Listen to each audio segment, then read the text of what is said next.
Hello, good morning. Yahoo. Yahoo, good morning. It's Saturday.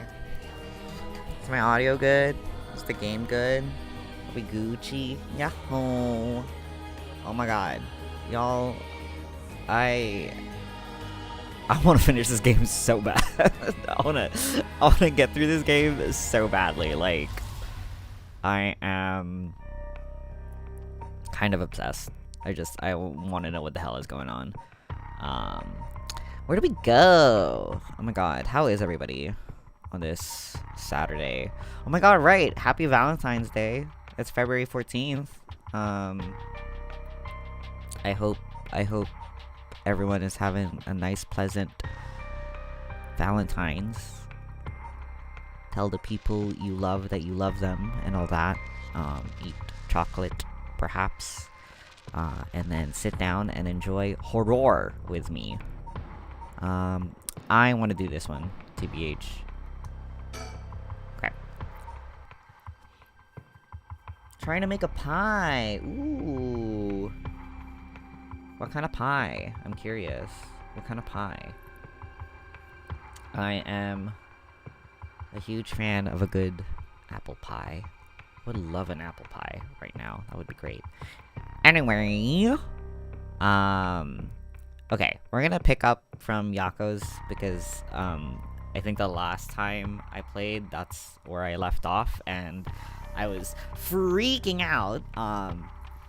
But it is now daytime. It is daylight. There's light pouring through my office window, meaning that I should be less afraid. But just to summarize what happened last time, Yako and Mia, or these two high school girls, they went to their high school in the middle of the night to try and talk to a spirit because Yako wants to investigate the circumstances behind her friend's suspicious death. Her friend Michio, who fell off a building the week before, and it was ruled a suicide, I think. But yeah, that's what's going on. That's what is going on in this thread. Okay, hold on. I think I need a blanket. I'm kind of cold.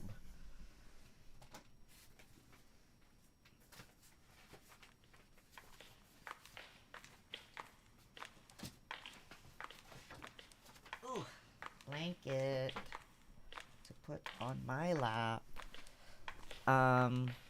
Oh, right. No, actually, I'll talk about this later. It is time to read. Oh, I was asking what kind of pie you're making. What kind of pie is it? Anyway, I'm gonna start reading. Hey, Mio, what was that just now? Could it be another curse echo different from mine? Oh, that's true. She also got like the curse echo. I don't remember what hers. Oh, right. Hers was, I think, she needs to like the target needs to hear the sound her curse echo makes for like 30 seconds or something. It's kind of long. Chicken and bacon. Yum. Oh my god. Savory pie. I love a savory pie. We may have been discovered by another curse bearer. Oh. What's wrong? Shh. Someone's there, in that classroom. What? Something moved inside. Well, let's go stealthily. It might be the curse bearer who used that curse echo just now. If we can see who it is, it might help us decide what to do later. That's true. Okay, be careful. Steak and gravy, yummy. Well, can you see anything? Try and get a look around.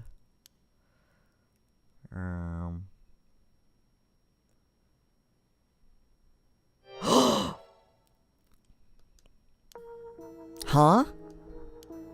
Is that our homeroom teacher, Mr. Junolichi? And the person with him is Hitomi from Class A? What? Oh my, what's going on here?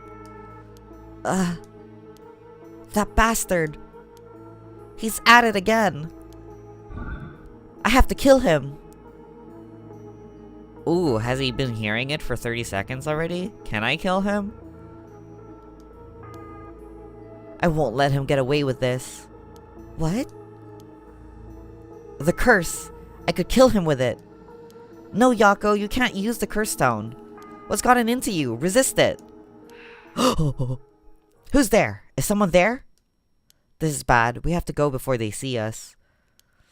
Should I have killed him? Should I have killed him? Oh, I don't know.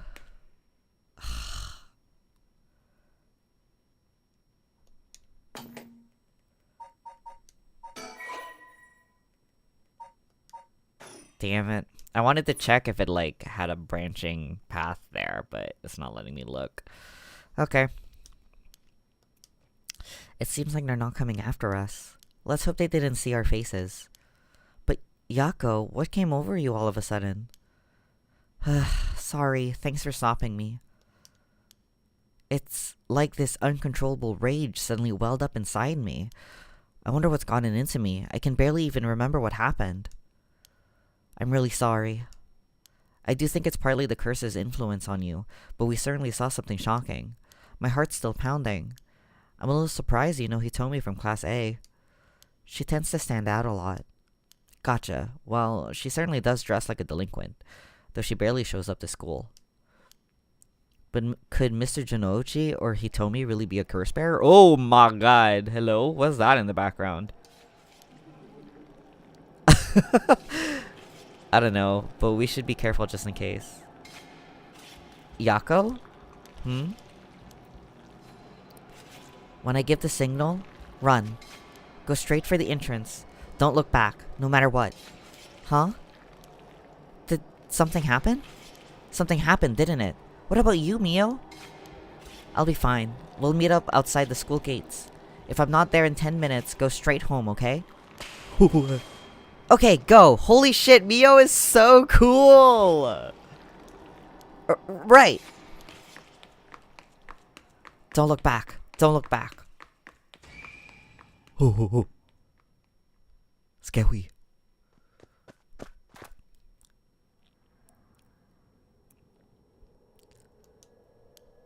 I have to get outside. Let's see. To get to the gates, I go by the gym and... I go by the gym. Is that the gym? What are you doing, miss? Eek! Who's this guy? Janitor? You shouldn't be here this late. Don't you know what time it is? Oh, Mr. Ashimiya. Well, if it isn't little Yako. Anyways, students aren't supposed to be outside playing around at night. School janitor, Makoto Ashimiya.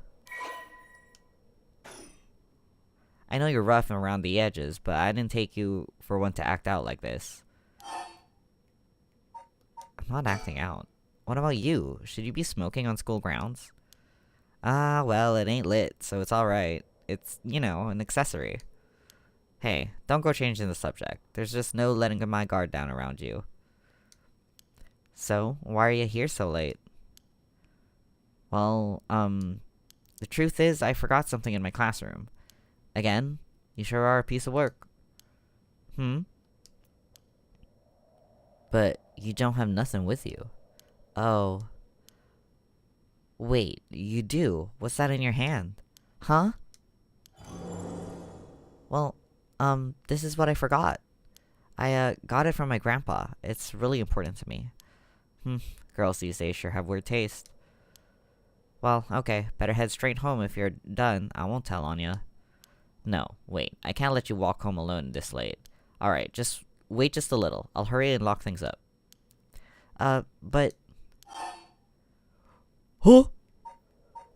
Oh, guess I can't choose that option? Okay. Actually, a friend of mine is still inside. I think they'll be here soon.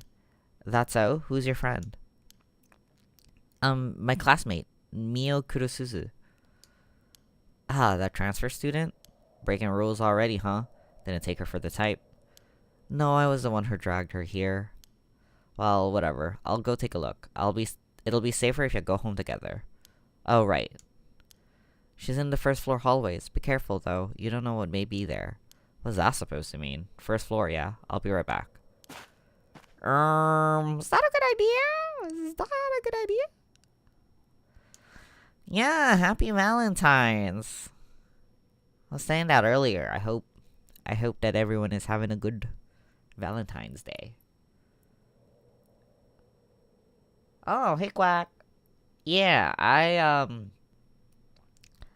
don't have chat set up to like visually have both chats on stream, but I do have both chats up so I can look at both. I don't know. Is there a way to make it so that you can see both chats? Add a K. Maybe there is. I should look into it. I will. Maybe someday. Maybe at some point. Yeah, I think I tried setting that up, and then what it did is that it just swapped it to Twitch chat instead of having it both. So I don't know. I will figure it out at some point though. But what matters is that I can see what you're typing. LOL. Anyway, she's late. I've been waiting for 20 or 30 minutes, but there's no sign of her. She said go straight home. I'm starting to get worried. I'm going to take a look. That sounds like a bad idea. That seems like a bad idea, but that seems like a bad idea. Mio, are you there? Oh, I don't want her to be dead. Oh, I don't want her to be dead. Ayya! Huh? Oh, I gotta look up. Ah, Poopy McPooper Pants. Poopy McPooper Pants. Mio, what happened? Where did I go wrong this time? Oh, it's my fault. It's all my fault. I left her alone with a curse bearer. Ooh. Mio. I'm sorry, The truth is... The truth is what?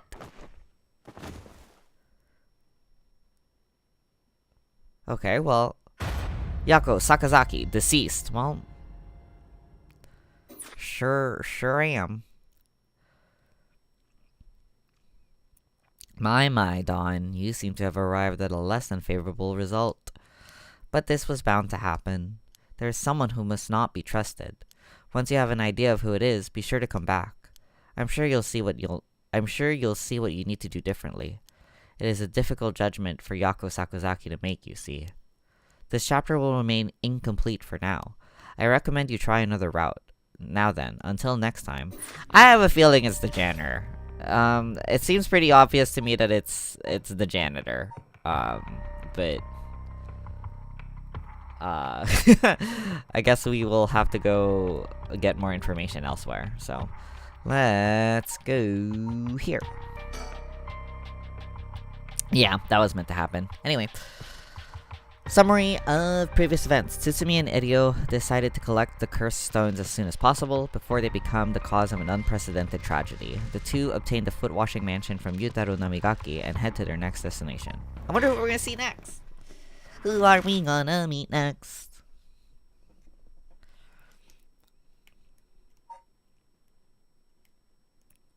Okay, I guess this is the only place I can go. Tetsuo Tsutsumi, 1 a.m. Midoricho Park.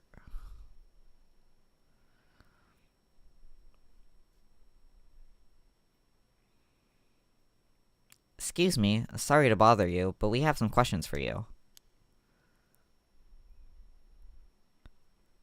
Who's this guy? Araishi. What? Are you with the police? I haven't done anything. Don't worry, this isn't an interrogation or anything. We just want to talk. You're Hideki Araishi, right? The historian? We know who you are, so this won't take long. But since we saw you here, we'd just like to ask you a couple questions. Hideki Araishi, local history teacher. I think this is the guy who published the stuff about the 7 mysteries of Honjo.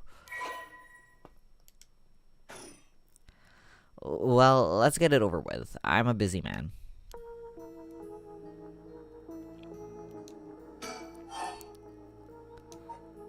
Now, Mr. Araishi, what were you doing here at this time of night?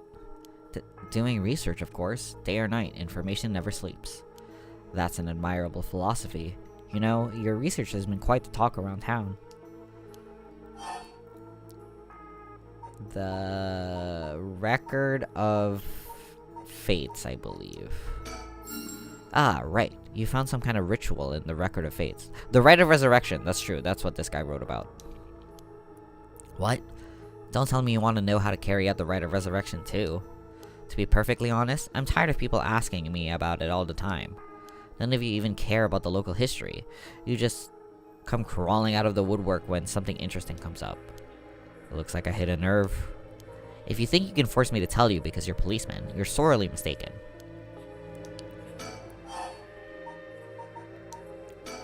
Are you doing all this research so you can use the Rite of Resurrection yourself? Huh. You're a policeman. Do you really think people can be brought back to life? Everyone I meet, pitiful. Huh? So you don't believe in the rite? Whether it's real or not has nothing to do with my research. Such things are better left to the occult freaks. Or so I thought. Huh? Things changed. It has become necessary for me to pursue the rite. So now, I pray that it is real. What changed? I'm sure you could imagine, the funds for my research. I receive a large amount of funding for seeking the Rite of Resurrection. And if I find it, I'll receive a sum so great that I'll never have to worry about money again. Oh ho, then that means someone is sponsoring your research, is that right? So what if they are? You have no idea how hard we work to secure funding for our research. I have no interest in teaching those children. Listen to me, I'll tell you one thing. Those experts you see writing provocative books or spouting nonsense on TV to try and get popular, all of them are just trying to get the money they need to do their research. With how popular the occult is, saying something even remotely spooky can lead to big money. What? But I bought your book! The pursuit of the unknown begins, first and foremost, with belief. I was so inspired by that bit. I do appreciate your patronage. Unfortunately, however, the occult is not my true interest. The fate of the unknown is to be destroyed by thorough research and deep consideration. No way. I can't believe it. You're surprisingly innocent.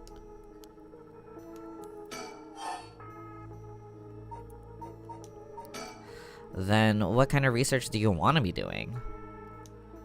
I'm sure it wouldn't interest you, but to put it simply, the focus of my research is how historical accounts transform into folklore over the years as they are passed down from generation to generation. What does that mean?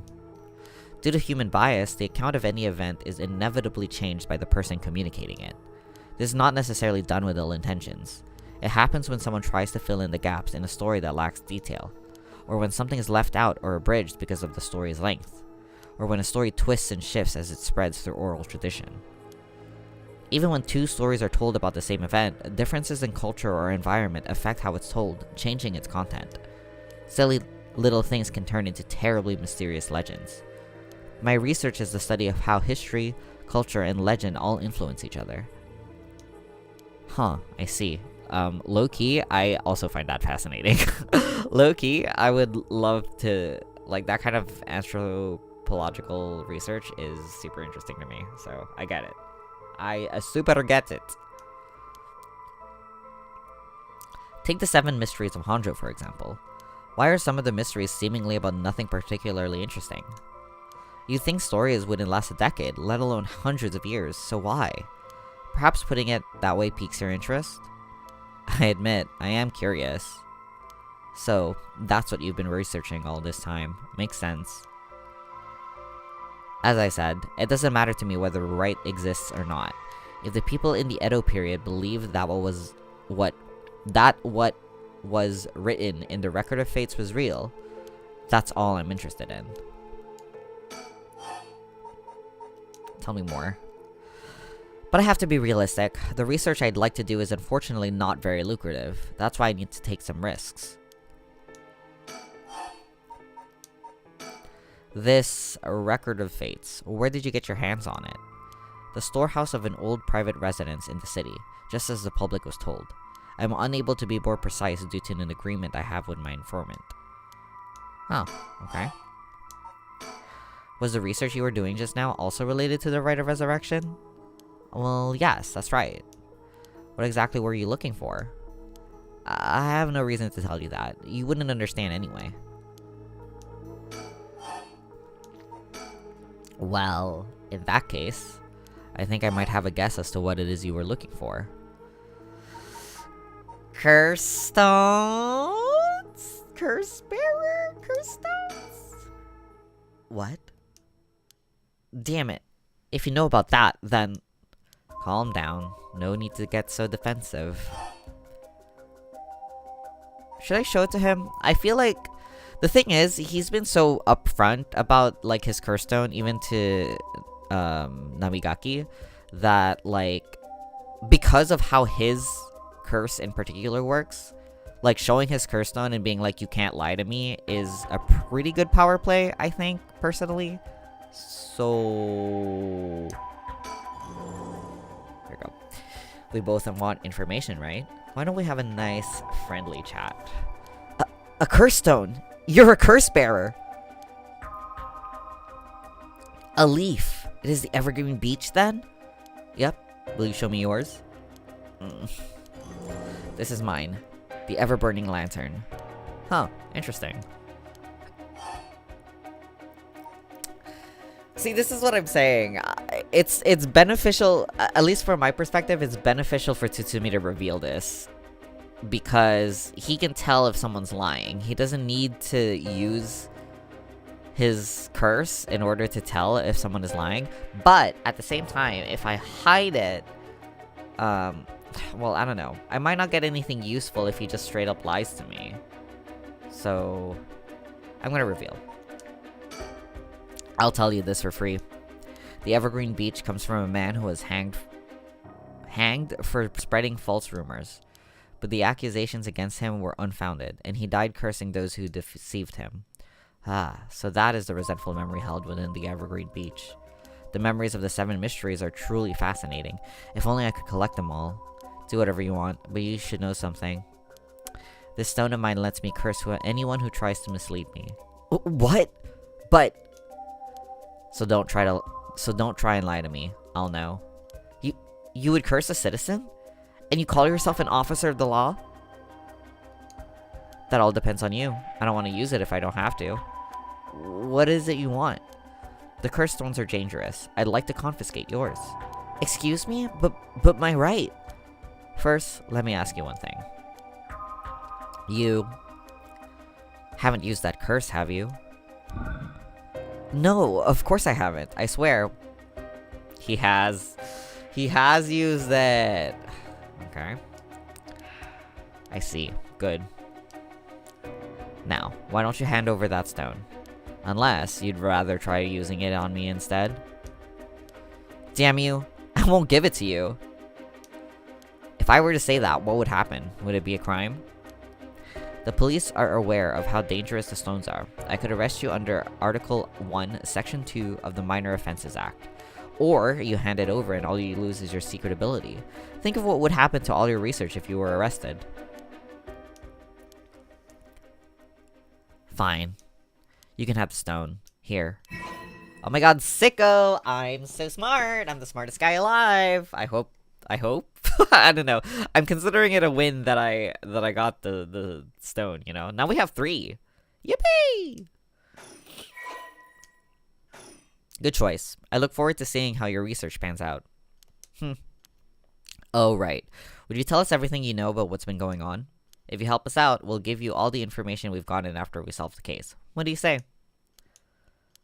In that case, will you tell me about all the resentful memories of the 7 mysteries? I believe they are the key to the secret hidden in the Record of Fates. Sure, why not? I'll learn about them as I collect the curse stones. Yippee! Yippee! But thanks to you, we learned a lot from him. I wonder, the mysteries and rite are all public information. He kept everything he knows about the other curse bearers and the source of the curse here hidden. I was hoping he'd at least give us a clue about how to beat these curses. Oh, I see. Then we should be more aggressive next time. Really make them spit it out. And by we, I mean you. I'm guessing he wants to save this curse. He wouldn't have told us anything, no matter what we asked. But now we know where he hangs out. We can always send someone for him if need be. Right. Got it. I was surprised to hear that there were actually 9 of the 7 mysteries, though. Yeah, that's 2 extra curse bearers we have to find. We've confiscated 2, so there are 6 more. They could be anywhere in this town. We have to find them fast, or they may start using the curses. No, I think we're already too late. Huh? I didn't tell you this, but there were some soul dregs in Namigaki's curse stone. Really? Then he already killed someone with it? It's not much, so it probably wasn't a curse bearer. Shit. Well, we know who did it. We can make arrangements to take him into custody. We'll have Paranormal Affairs pick him up tomorrow. For now, we continue our search. Right. On to the next place. We just have to cross them off the list one by one. Oh, but boss. Huh?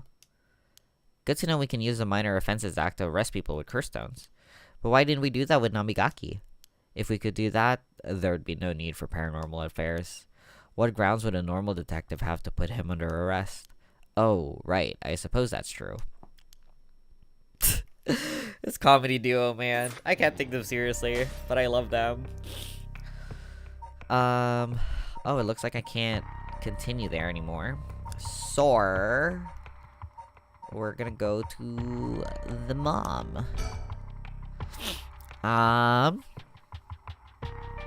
Right. So last time we were with her, Richter told her not to leave the house while he goes out to investigate the curse bearers.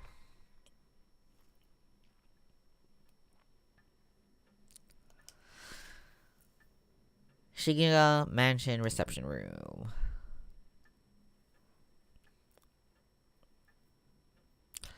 It's been almost an hour since Richter left.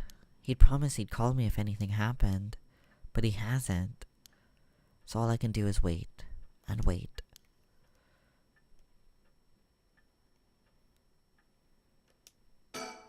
Should I put a record on?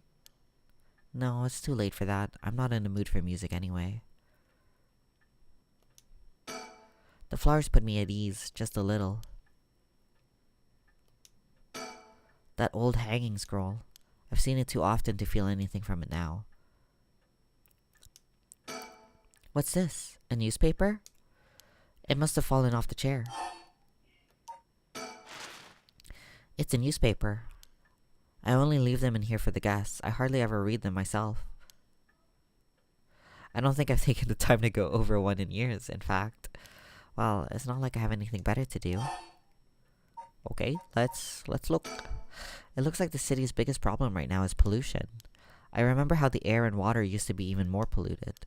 The river was covered in scum from all the sewage and industrial waste, and it stank so badly it'd make my eyes water. Eventually people started getting sick, and it couldn't be ignored anymore. Fortunately, it's gotten better since then. Although the air around the industrial district is still filthy with gas and smog.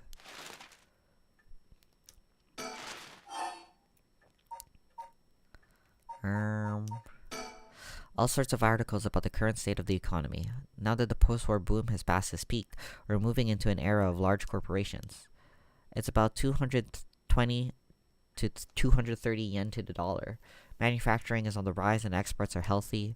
The dollar is down from its height and people are saying it could fall further. There's no denying how much the standard of living has improved in the past few years. It's common to own a car and television now, and supermarkets are better stocked than ever. Now that everyone has more spending money to go around, people are coming up with all kinds of new diversions. It seems like only yesterday that people were flocking to the arcades to shoot aliens, but now we have these enormous theme parks and gaming machines that plug straight onto our televisions. Everyone's talking about superhero series, foreign films, and movies based on the latest bestseller. Back in my day, fusion rock and folk music was all the rage, but now it's all about city pop and idols. I find it hard to care about that sort of thing anymore. Yeah, this is the 80s, I'm pretty sure. Everyone attends high school now, even girls. Universal education policy, they call it. The country's gotten rich enough that every child can go to school. Education is the backbone of modern society. If you want to work for a good company, you have to get into a good university. With more people in the running than ever, the competition to get into those universities has gotten fierce though. The generation is rebelling. Schoolyard violence and delinquency are on the rise. But my boy was too sensible to get mixed up in any of that. I don't want to read anymore. It'll only remind me of him.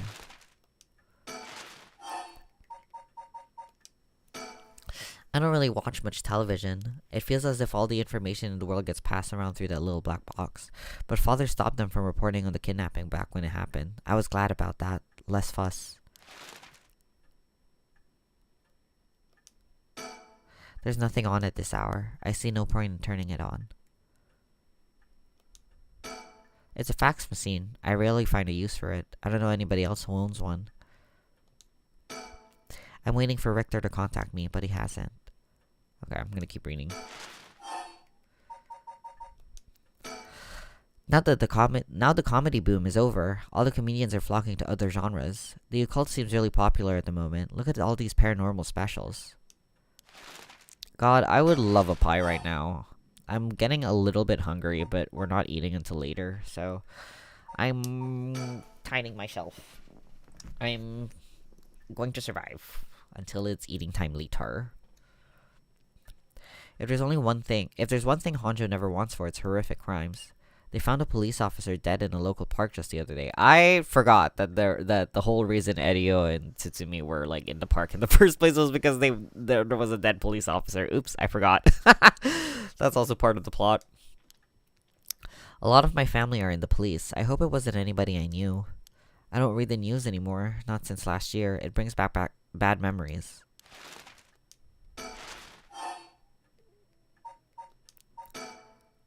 Suicide at local high school? Oh, I remember that. A high school girl jumped off a roof about a week ago.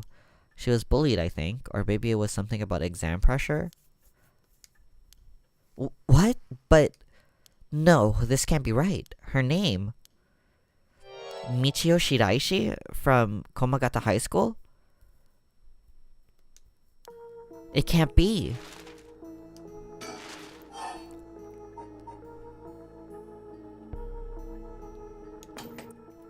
Okay.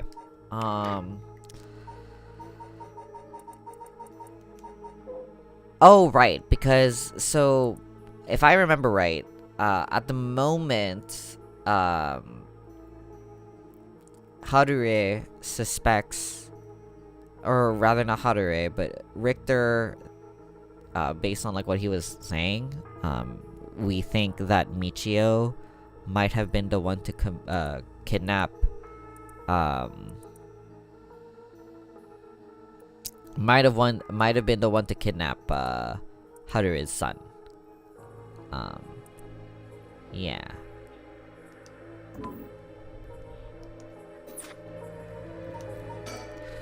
Although with everyone flocking to the city, land prices are skyrocketing. Oh my god. Skyrocketing. Nowadays, most people can only dream of home ownership. The city center is going to be nothing but apartments before long. I'm not exactly a businesswoman, so this all feels like another world to me.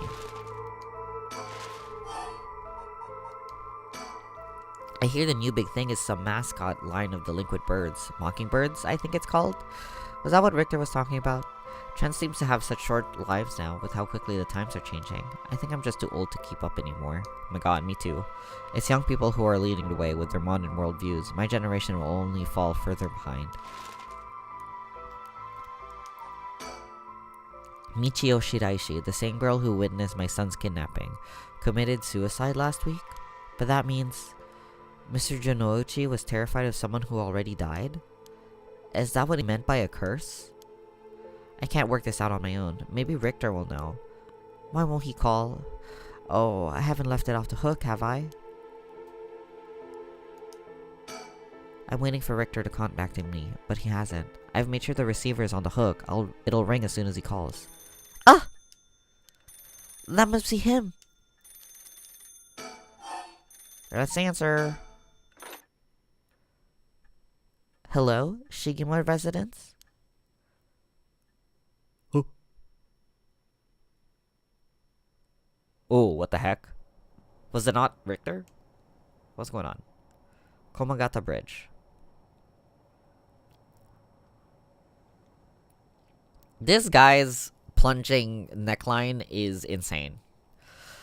Richter called me out to meet him, and we came here to Komagata Bridge. Richter, there's something I need to tell you. Funny, I was just thinking the same thing. Please, go ahead. Alright then. I've been poking around places connected to the 7 mysteries, looking for curse bearers, and I think I found a few candidates.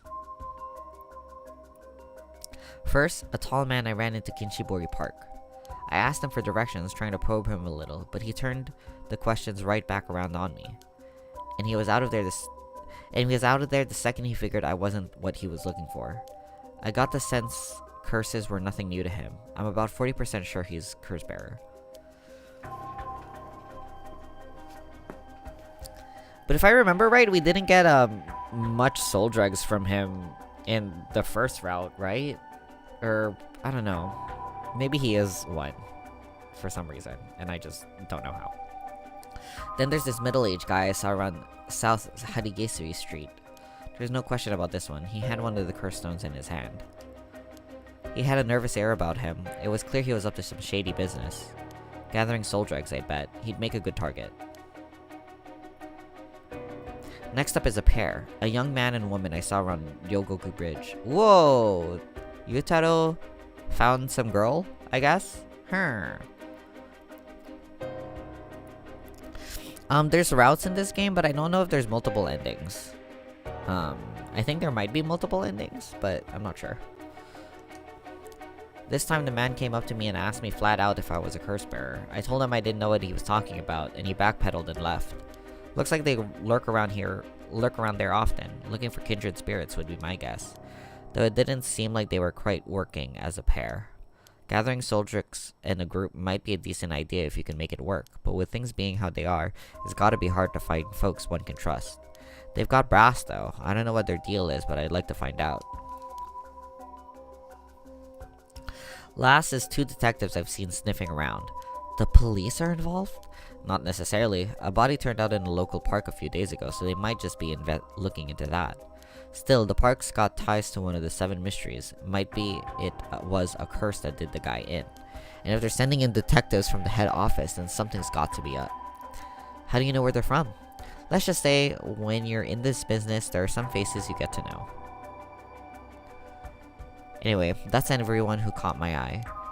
You found all of them in so little time? I really did hire the best. It's all in the name, ma'am. Richter Kai P.I. No, wait. Make that Richter Kai Investigator Extraordinaire. My, an Investigator Extraordinaire? Is that why you can dress like that without drawing attention to yourself? You bet. An Investigator Extraordinaire can blend in like a chameleon in any outfit. Well, that aside, the middle-aged man and the young couple sound the most promising, am I right? Whichever we pick, it's still too early to make a move. It seems like the curse bearers are less involved with each other than we thought. Plus, there are still others we don't know about. I say we hang fire and see how things play out. Once more bodies start showing up, that'll get the pot nice and hot. Once it's boiling, our chance will come. There's something I need to tell you. What's up? Well, that girl, Michio Shiraishi, the one who was with Shuichi on the day of the kidnapping, that's her. Well, she's dead. She's what? The student who committed suicide last week, that was her. I heard something like that had happened. Never got the name though. Talk about bad luck. We finally get a lead only to find out it's turned into a literal dead end. Unless her death was the whole reason Jonouchi was so shaken up. He said he was gonna curse him. She said, oh my god. He said she was gonna curse him. Was he talking about her taking revenge from beyond the grave? It seems like we're back where we started. Not necessarily. That teacher knows something. I'm sure of it. At the very least, I'd put my money on him having something to do with Miss Shiraishi's death. That's why he's so scared of being cursed by her. I see. And also, something tells me he knows more about your son's kidnapping. In any case, I've got a good idea of what he's hiding. Call it a hunch. A hunch? Well, more of a theory. Care to take a guess?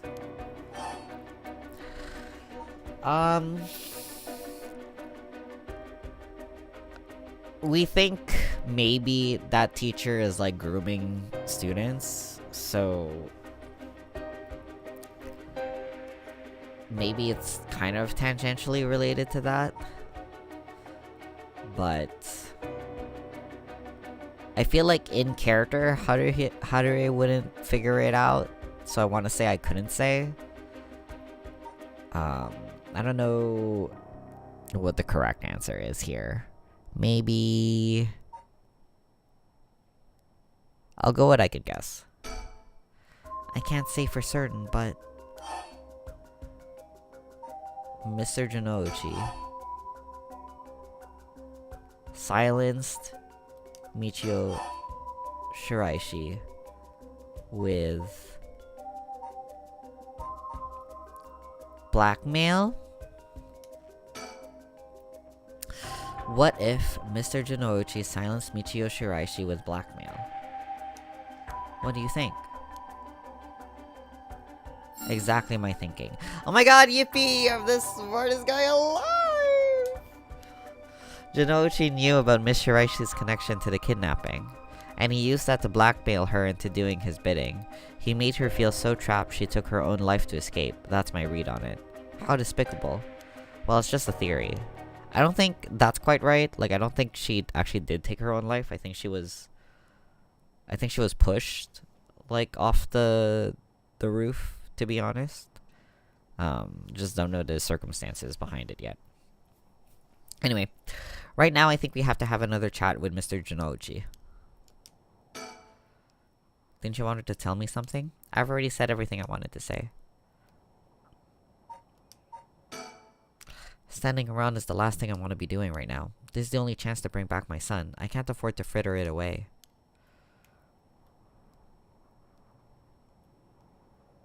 Is there anything around? No?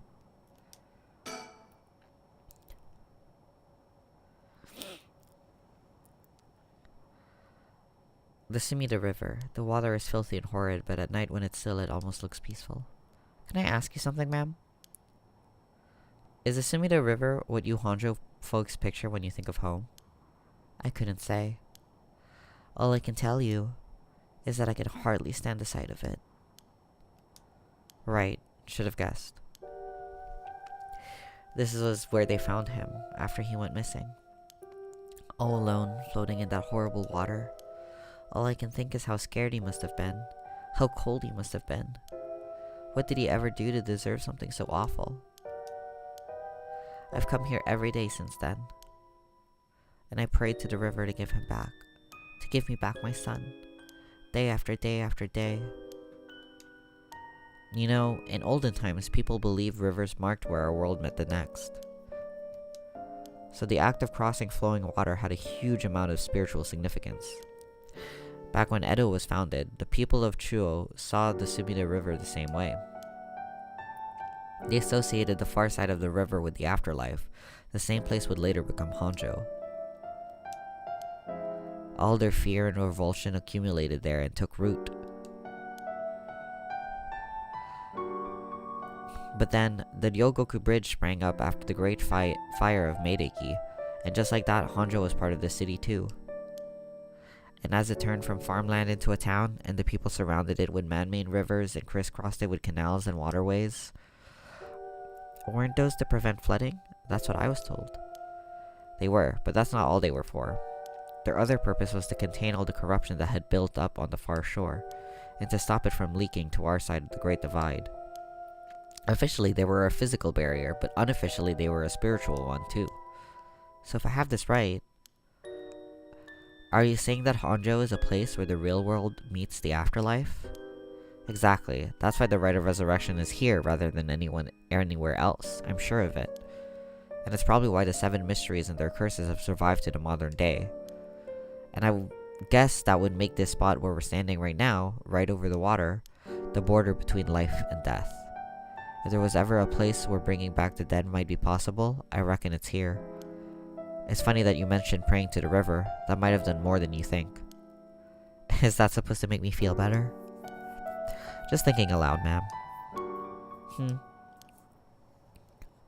Well, it's a nice thought. Well, it is a nice thought.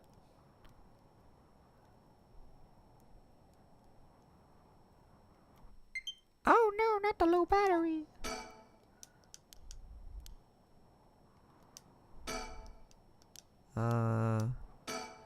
He's gazing down at the water. What does he see down there, I wonder? I already looked at the water.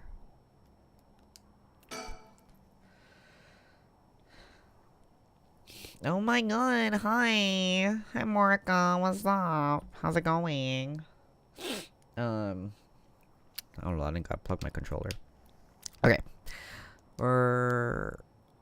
There's a highway on one side and a freeway on the other, but they're both deserted this late at night.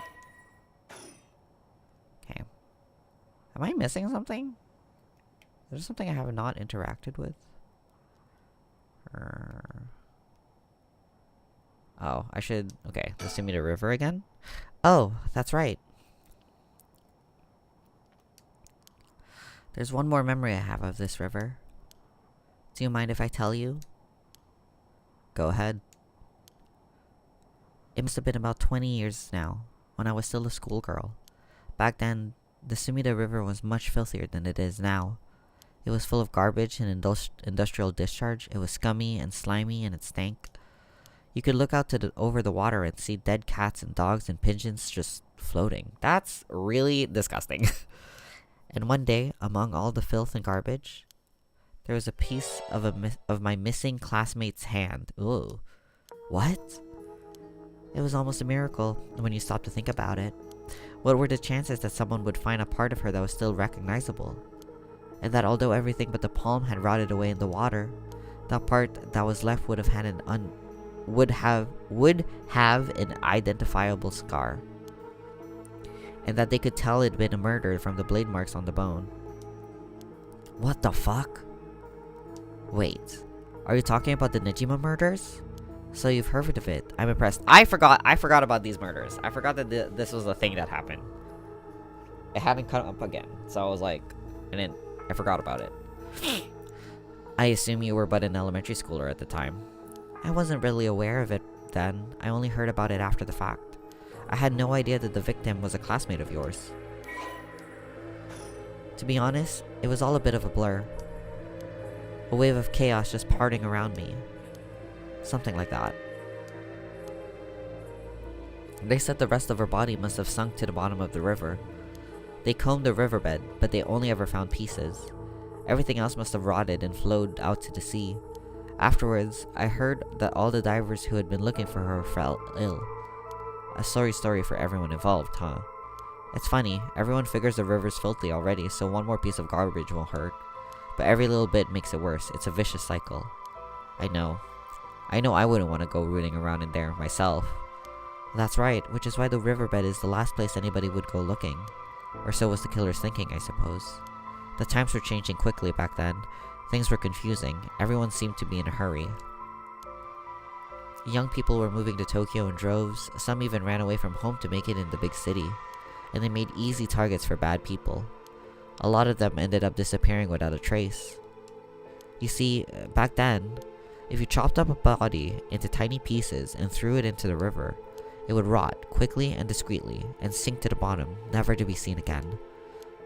Are you saying what I think you're saying? They arrested him shortly after, Fumichika Nejima, the man who killed my classmate and cut her into pieces. He was so methodical about it, it couldn't have been his first crime, and people began to wonder how many other girls he'd murdered the same way. The police never found any evidence of other murders in the end, but the river knows the truth. How many corpses has it swallowed up over the years, I wonder? The same thought spread through everyone's mind, and they started to avoid this area. So really, the river has been rank with corruption for decades now. Or at least, that's how it seems to me. Well, was that interesting? Well, I can see why you don't have any good memories of this river. With all that darkness lurking beneath the surface, there's no reason that you would. Still, if I may, ma'am, I'm surprised you know so much about the Nejima murders. But how can I not? After all, I was the one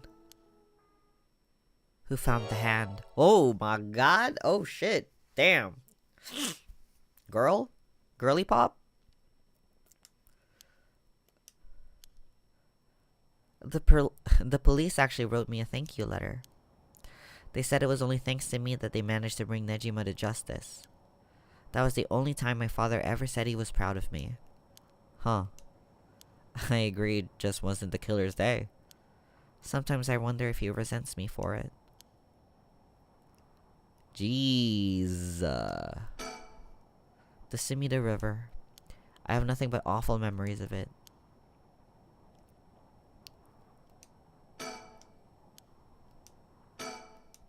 Is something wrong? Not really. It just struck me. It's been 20 years since the Nejima murders. So it has. Not to spook you or anything, but I thought you might be interested in knowing. Huh? Life in prison doesn't always mean life.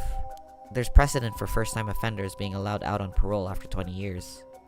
Only if they're found to show remorse and the desire to reform themselves, of course. That's right. I'm impressed you know so much. Still, it's hard for someone with a criminal record to reintegrate into society. I hear they've been trying to fix that recently, matching inmates with jobs and accommodation. Oh, really? They keep an eye on them, of course, and make them report in for regular checkups. But to avoid discrimination, they keep the inmates' records a secret from everyone but their employers. They even give particularly notorious criminals new identities so they won't be recognized in the workplace. I know where this is going. They're saying that one of the guys is Nejima. One of the people around is Nejima. Is Richter single? He might be. Oh my god, is Richter your type? He's kind of cute, and he does have a very deep, plunging neckline. It's kind of crazy. I also, in my head, kind of picture him with, like, a southern accent for some reason, or like a Kansai accent. I don't know. He's not my type. He is really beautiful, but he's not my type. You know. Anyway, the way you put it, it's like you're saying Fumichika Nejima could be out on parole right now.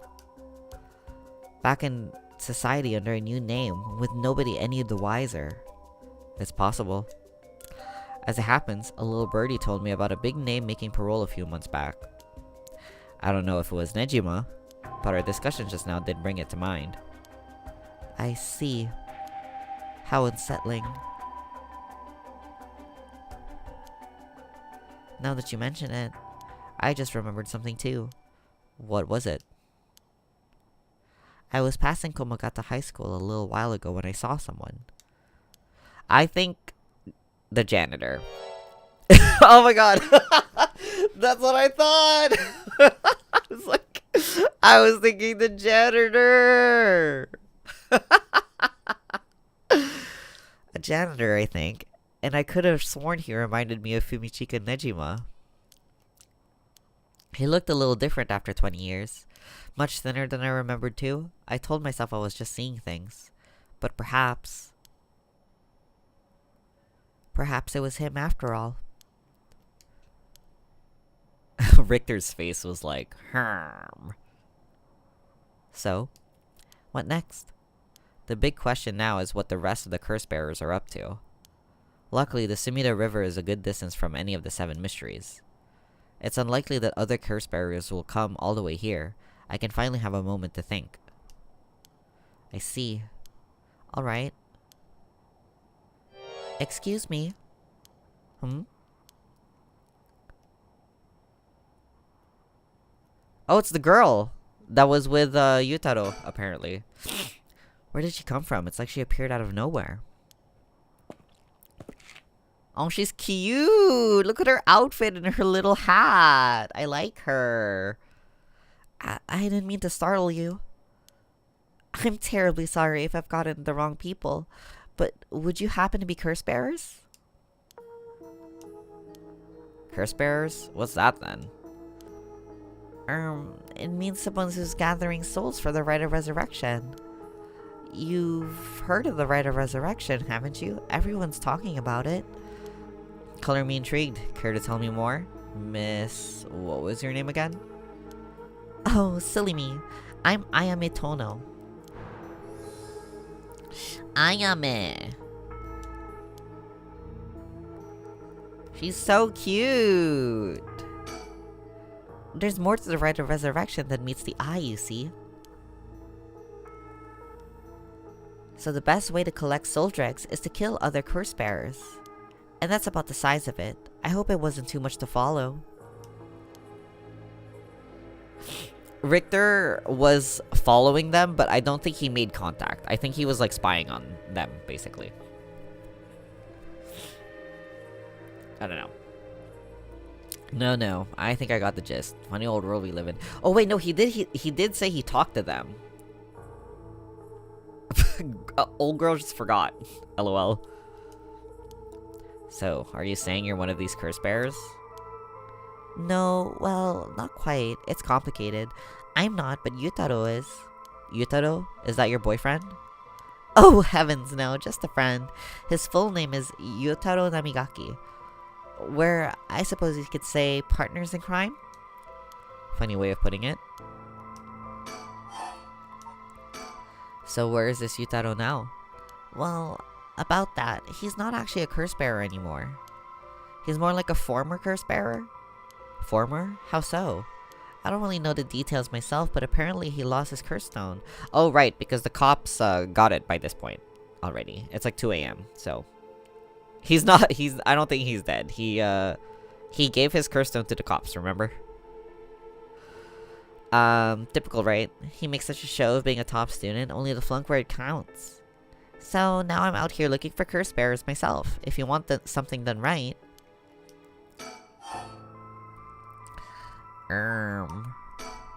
He lost it? How did he do that? I wasn't with him at the time, so I don't know exactly what happened. All I know is that he came back saying he didn't have it anymore. Although, well, it's strange that you'd probe into that of all things. I'm just curious. I'm just a curious sort, that's all. Sorry if it's a touchy subject. Oh, I don't mind. I don't particularly care about keeping it a secret.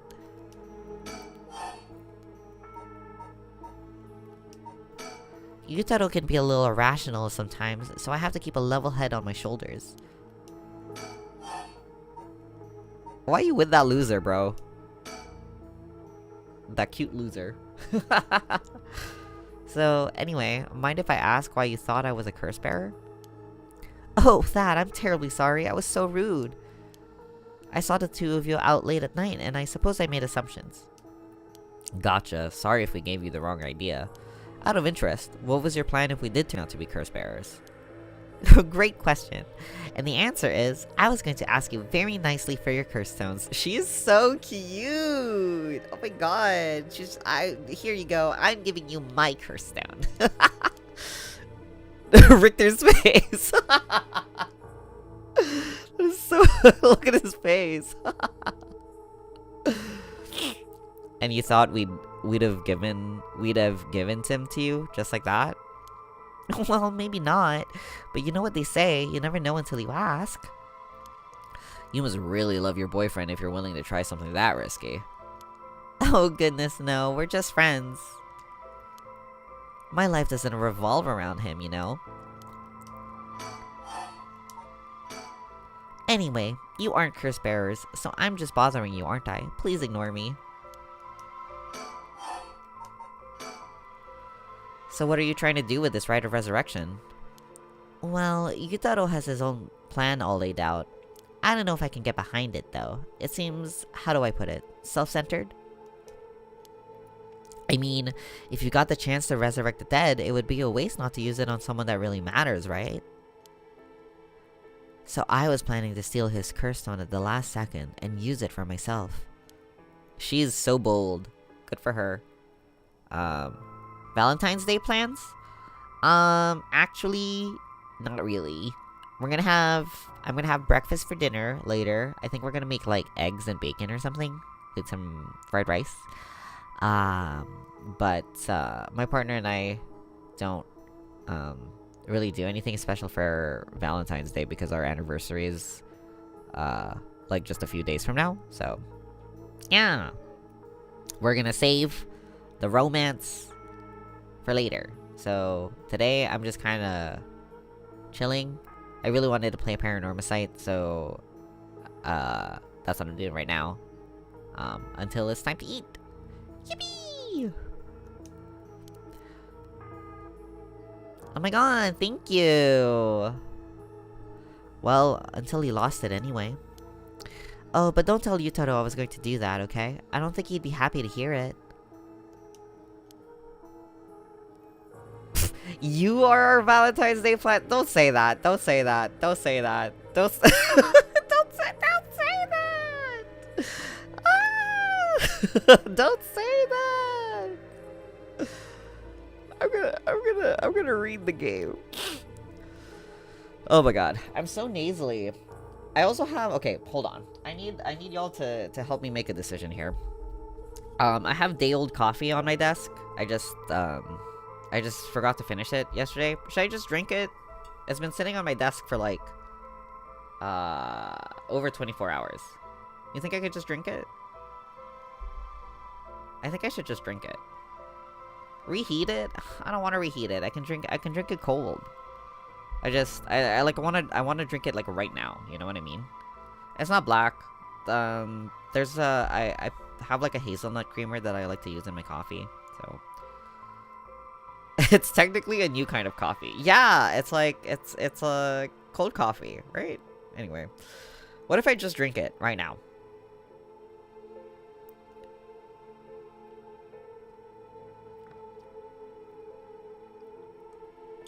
Ah. Well, it still tastes good.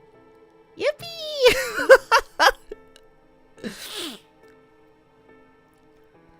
I mean, it's cold. And it doesn't smell bad. Not that I can tell, because I'm kind of congested right now. Anyway. Of course, keeping secrets is my business. My, aren't you dashing?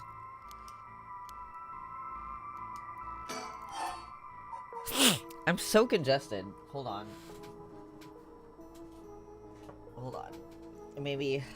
Am I congested because I'm, like, talking so much? Or am I actually congested? I don't know. My nose just feels...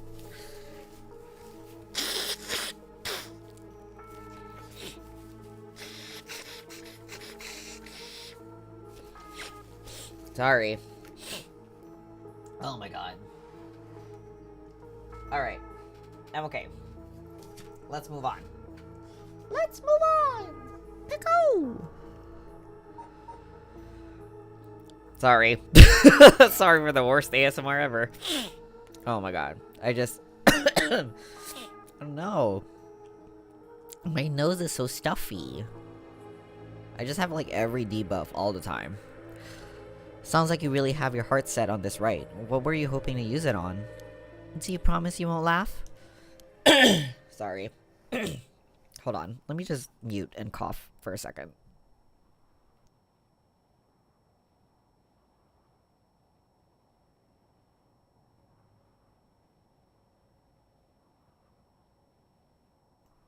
Okay, I'm alive. I'm alive, I think. Cross my heart.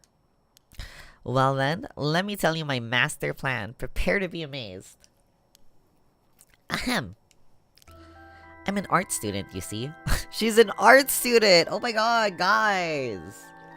Guys, she's an art student. I trust her fully. Woodblock prints are my specialty. Ukiyo-e in particular. Ukiyo-e, huh? You must be a cultured lady. Really? Do you think so? Everybody says it's a strange interest for a girl to have. You know, people often think ukiyo-e as some inaccessible, high-class art form, but that's actually totally untrue. Back in the Edo period, it was the art for the masses, amusement for the common people. So when you think about it, we feel exactly the same thrills from every brushstroke as they did back then. Isn't that fascinating? Huh. Yeah, I guess. And as far as I'm concerned, the undisputed king of ukiyo-e is the one and only Hokusai. Have you heard of him? I have! He's famous. Didn't he live somewhere around here back in the Edo period? That's right. You're just as knowledgeable as you look. His 36 views of Mount Fuji are so iconic. They're the only works of his... Oh my god. They're the only works of his most people know. But Hokusai was so much more than mountains and waves. That's only the teeny tiny tip of a veritable iceberg of work. I've gotta admit, I really only know him from those landscapes myself. Oh, don't worry about it. Anyone can learn. When Hokusai died at the age of 90, he left behind over 30,000 drawings. 30,000?! That's crazy. That's multiple drawings a day for 80 years. Amazing, right? So he kept on drawing right up into his old age, huh? Impressive. But even in his final years, he was never satisfied with his own work. His dying words were, "Should heaven afford me but 5 more years, I shall finally become a true artist." And even on his deathbed, he still thought he had more to learn. He was already the greatest painter and artist of his era. Who knows what he could have done with more time? Well, that's what I want to find out. Hold on, are you saying? Besides, he always said he wanted to move out of 100 houses, but he only made it to 93. Isn't that just tragic? Oh no. Nuh-uh. No way this is going where I think it's going. Imagine the masterpieces he could create with modern techniques. I feel all dizzy just thinking about it. You've got to be kidding me. So, if I understand correctly, you want to use the rite of resurrection to... That's right! I want to bring Hokusai back to life. She's so... She's so... I love her. You know what? Girly pop, you could do it. You could do it. Let's go, girl. Girl, here, have Haru's... Here, have Haru's curse stone. Have Haru's curse stone and do what you desire.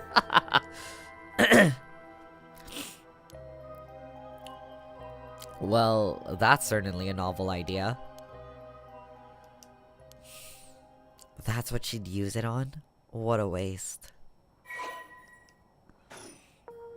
Oh gosh, is that the time? I should be going. I need to get my hands on a curse bear before break. Sorry for flagging you down out of the blue like that. Best of luck.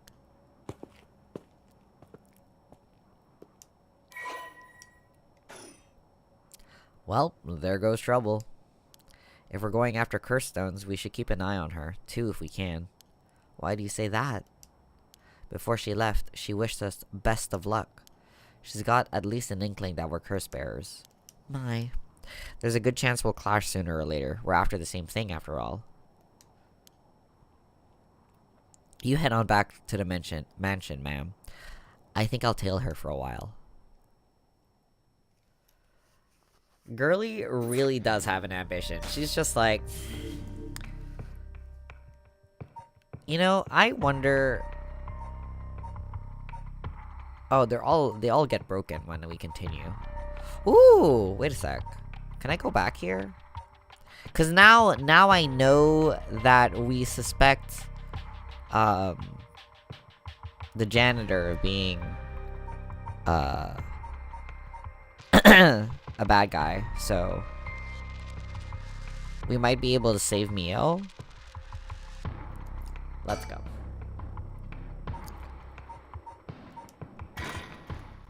I don't know if it's a resume that I need to do.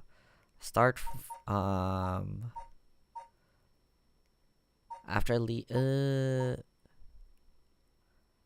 I think the choice was on the school grounds.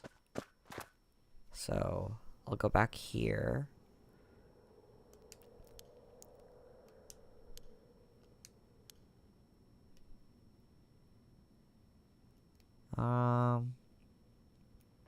Oh, there we go. You shouldn't be here this late. Don't you know what time it is? Oh, Mr. Ishimiya. Well, if it isn't Lil Yako. Anyway, students ain't supposed to be playing around at night. I know you're rough around the edges, but I didn't take you I didn't take you for one to act out like this. I'm not acting out. What about you? Should you be smoking on school grounds? Ah, well, it ain't lit, so it's alright. It's, you know, an accessory. Hey, don't go changing the subject. There's just no letting my guard down around you. So why are you here so late? Truth is, I forgot something in my classroom. Again? You sure are a piece of work. Baby girl? Really? You would like this disheveled man. I see. I understand everything. But you don't have nothing with you.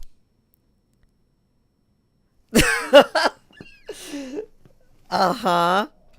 I see that retracted message. Alright. Wait, you do? Was that in your hand? Huh? Well, this is what I forgot. I got it from my grandpa. It's really important to me. Huh. Girls these days sure have weird tastes. Well, okay. Better head straight home if you're done. I won't tell on you. No, wait. I can't let you walk home alone this late. Alright. Wait just a little. I'll hurry and lock things up. But... Ooh, that's not what I thought the choice would be. Oh, babe. That's not what I thought that choice would be.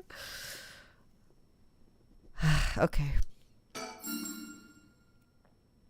Oh, right. Mr. Jonochi was actually looking for you inside the main building. Oh, it's different. And there was a happy sound?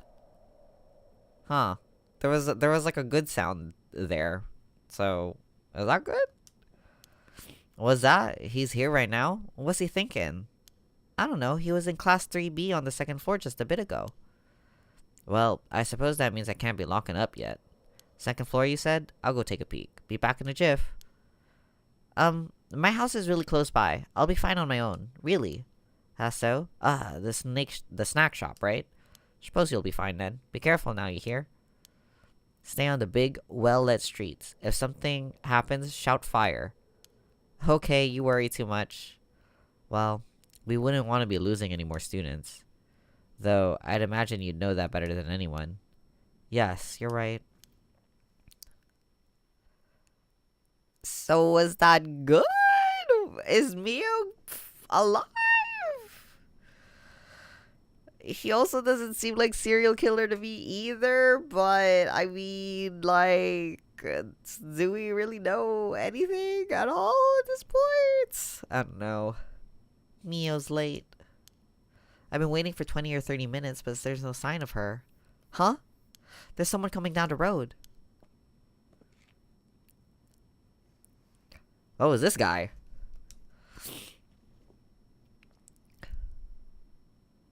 Oh no, a teacher. It's Mr. Araishi. He looks on edge. I wonder what he's doing. Wait, he's the one who discovered the rite of resurrection. It wouldn't be strange for him to be involved with the curses. I wonder if he has a curse stone. What do I do? But it's way past 10 minutes. Mio said she'd be here by... I managed to escape. I can't let that go to waste. I need to get out of here before anyone sees me. Darn it. Darn it. Oh, girly pop's home. I'm home. Thank goodness. I don't think the walk has ever felt so long. Nobody will use their curse once it's light outside. I need to go look for Mio as soon as it's morning. But for now, I need some rest. Mio, is she okay? Oh no, we hit a dead end here. Ayah. Okay.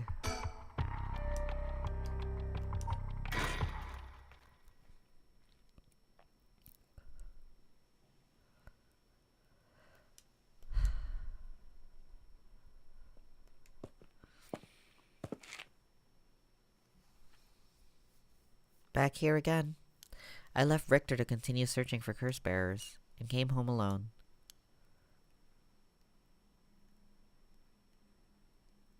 Oh, it's a sticker. Can I look at it? Where's my thingy? Mockingbird. Okay. Will this really be enough to gather the soul drugs I need? What if nobody uses any more curses? I'll lose my chance to bring him back.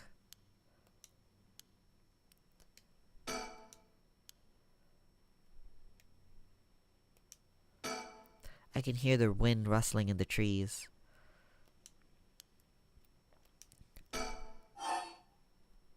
Harm.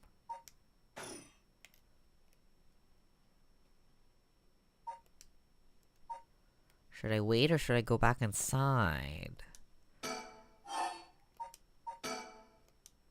Okay, I have to go back inside, I guess.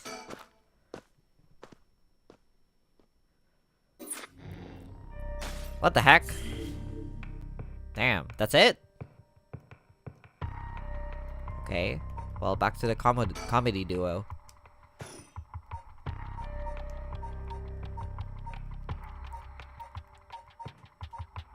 Hello? Oh, there we go.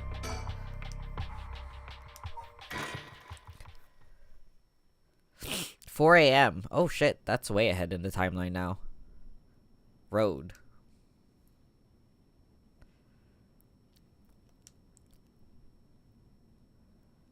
Well, with this, we'll have visited every place connected with the 7 mysteries.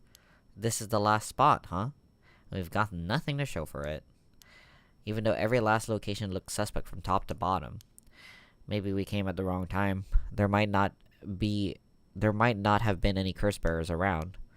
Sounds like we'll need to do another round before morning comes then. Or maybe someone's been observing our movements. What? No way! It's just a thought. Either way, we should check out this last place. Let's hope we finally get a lead. Kinshibori Park. Oh my god, this is where Shogo was. Oh my god, it's Shogo! So like, what's her name again? The girl, the first girl. Oh my god, I don't remember her name. The original girly pop. Anyway, this guy was kind of loser core, so I don't really feel that bad. Yoko, that's it, Yoko. I wonder if Yoko's the one who killed him? I guess. We don't really know what's going on with, like, apparently he didn't kill anyone, according to the storyteller. So, I think what's up with that. Is he dead? Damn it, we were too late. Was this a curse too? Hang on, I'm gonna call this in. I'll leave it to you. I'm gonna take a look around. Yeah, you're several hours late. I think. Boss, bad news. What is it? Another mysterious death was reported in the area just now. The medical unit and forensics team are on their way, but it'll be a while before they arrive. Ah, that is bad news, so they got someone else. You think this is the work of a curse bearer? I love that these two are just like, they're like standing there and Shogo's body is just like on the bottom of the screen. It's so funny. He's just like, ugh. It's funny. Anyway, with suspicious deaths popping up one after another, we have to assume it is. Shit. Guess we'll be stuck waiting around for a while. Like, look at him. Sarsad. Huh? Boss, that phone is ringing.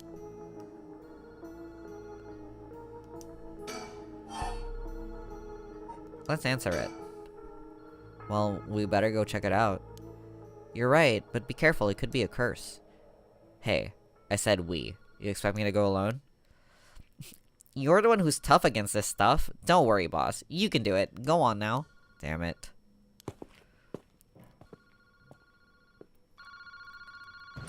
Ring, ring, ring, ring, ring, ring, ring. Hello, Kinshibori Park phone booth.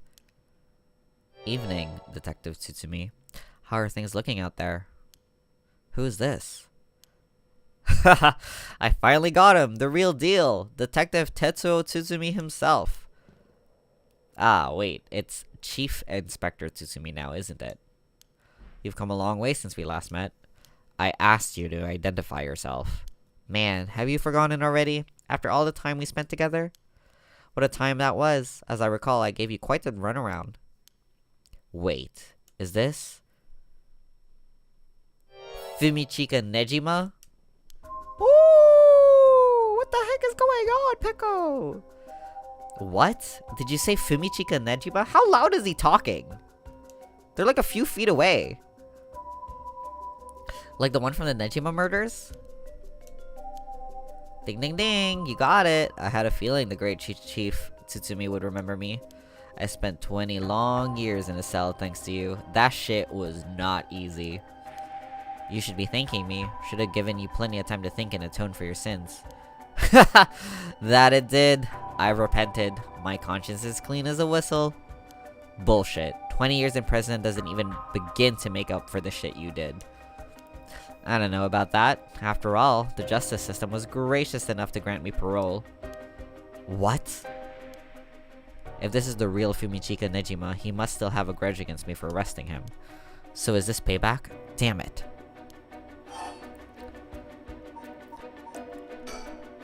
What is your goal? Now, you gotta understand. I've repented, seen the light. I've been a good boy since I was granted parole. I even got myself a job. I've been real serious about walking the right path. Well, that's very nice. Keep it up. But it was no good. When the opportunity arose, it was impossible to hold myself back. I knew I had to give you a little token of thanks, or I'd never truly be able to have a fresh start. So you get what I'm saying? No thanks. I don't need anything. No need to do all that for me. Just try to live a quiet life. Oh, it's no hassle. No hassle at all. It would be all too easy to just kill you, to tear you apart. But that wouldn't be very satisfying. Certainly not after 20 fucking years of waiting. He said fucking! Is that allowed? I guess so. I guess so. That's a long time to nurture a grudge. You fucking bet it is. I let it gnaw at me, grow inside of me. I thought of nothing else. All that time, I played model prisoner, endured the harassment those asshole guards threw at me. And I did it all for you, Tsutsumi. So please, just accept my deepest and most sincere feelings?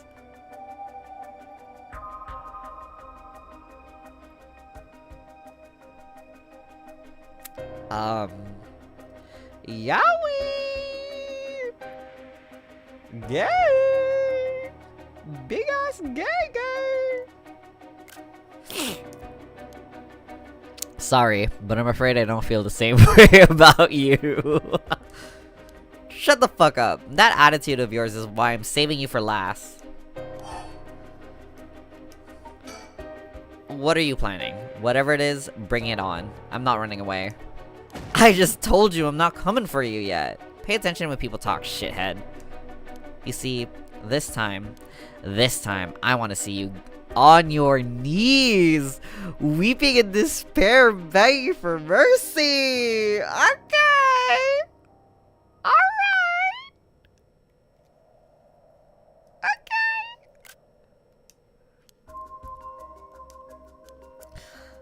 Wow, oh no, I'm so sorry there, Nejima. Please forgive me. I won't do it again.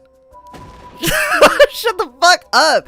This is exactly why I've always hated you so fucking much. It was worth a shot. Did you really think that would sate me, asshole? You must be crazy. Well then, we're both crazy. We've got so much in common and we should be friends. Enjoy cracking your jokes while you still can. I'm gonna kill everyone you care about, one by one, till there's no one left. Sorry to disappoint, but I'm a lone wolf. I don't have anyone like that in my life. Boss? What about me? Sorry. It's so funny. Or, wait. Are you just trying to protect me? There's not a single person you care about? I wonder what your sweet daughter would think if she were to hear that. Don't you fucking dare, I'm warning you. Ooh, very nice. This is more like it. She's living all on her own, isn't she? Attending university and all. Such a good girl. Oh my. Don't tell me that she just happens to live in Honjo. What? She does? No, forget it. This isn't funny, asshole.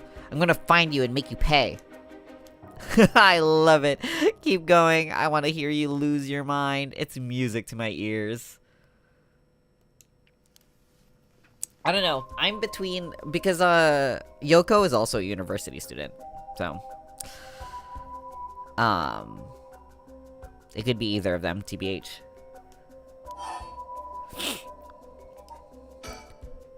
I look forward to chopping up your precious daughter. It'll just be like old times. I won't let that happen. Oh, okay. Next one. How do you know where I am? That's my favorite part. The sound of confusion in your voice. It's to die for. This is delicious. I can't get enough. I'm not telling you shit. Have fun racking your little tiny little brain for it.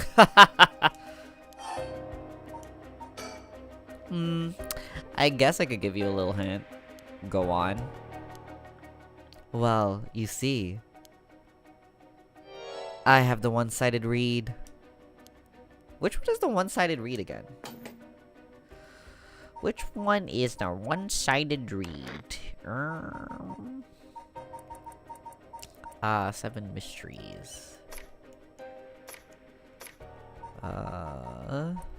One-sided read. Which one is this? Yogoku Bridge. Let's see. There was once an infamous rogue by the name of Tomizo who fell for a woman named Okuma. Tomizo persistently chased after Okuma, attempting to win her heart over and over again, but she rejected his advances each time. Enraged by her indifference to him, Tomizo brought a dagger to the canal near Yogoku Bridge and attacked Okuma. He cut off the arm and leg off one side of her body, then threw them into the canal. Ever since then, the reeds growing along the canal have only sprouted leaves on one side. Huh, interesting. Tsutsumi, you have the evergreen breach, no? Nejima, you're a curse bearer? You're using the power of the curse? Indeed! And what a peculiar curse it is. But that's where my hints end. God damn it. The curse echo couldn't have fallen into worse hands. Ah, one more thing we should discuss. In fact, it's the most important thing. I thought you were finally gonna shut up. I'm already sick of you, so I'll pass. Oh, but you don't want to miss this. It's the main course. I could just go after your daughter, but something tells me you'd get bored. No, I'm good. You got me real fired up. You're in my head. Well done. But this is a gift tailor-made for you. I'm gonna kill all the people you swore to protect. Every last person living here. You couldn't. Oh, but with this curse of mine, I can. I'll give you until dusk. By then, I could probably get a couple hundred people or so. And it'll all be your fault. Oh, it must be so hard to know they'll all die because of you. So tragic. It must be tearing you apart. Don't fuck with me. There's no way an amateur like you could pull off a curse that strong. Unfortunately for you, I absolutely can. My curse stone is a particularly strong one, which means I can have my fun without needing to hold back one bit. It's almost like the Feast of Shadows was cast on just for me. You're surprisingly well informed about this. Who was it who tipped you off? Who knows? How about I kill myself first and ruin all your fun? How about that, asshole? Idiot. You think I'd call it off just because you were dead? There's no running away from you. I'll find you. I won't let you get away with this, Nejima. You've got 12 hours. Do you really think your paltry little organization will be able to make a dent in my plans? Oh, the sacrifices made will be heavy. I can't wait to see you sobbing with regret. And I'll even have enough soul dregs to pull off the rite of resurrection. How splendid. Wait, Nejima, you're after the... Anyway, see you around. Bye-bye now. Okay, this Nejima guy, he kind of winning me over a little bit. I don't even know what he looks like, and he kind of winning me over a little bit. He's kind of something. Anyway. Boss! Edio, did you catch all that? Nejima, what is he planning? Yeah, Shogo live reaction in the bottom. It's so funny. Nejima, what is he planning? Who knows? For now, we need to find him and get him into custody. Send word to HQ. But the fact that the 7 mysteries are wrapped up in this is gonna make things tricky. You mean with Nejima being a curse bearer? Just their luck, really. It couldn't have been a worse guy. Sounds like his curse will be able to kill a lot of people at once. I'd like to avoid getting our investigators caught in the crossfire. We'll use them to find out where he is, but then we're going in alone. We should try to collect as many curse stones as we can before them. Let's hurry. Aye aye, boss. Holy shit! Yeah, I'm sure it's not the janitor now as well. It was reported that a total of 3 suspicious deaths were discovered that night. Nejima's threats, along with the curses, were kept a secret for the general public. However, this Honjo serial killing still made international headlines following the death of police officer Hajime Yoshimi. At Tsusumi's request, a large-scale investigation was launched into Fumichika Nejima's whereabouts.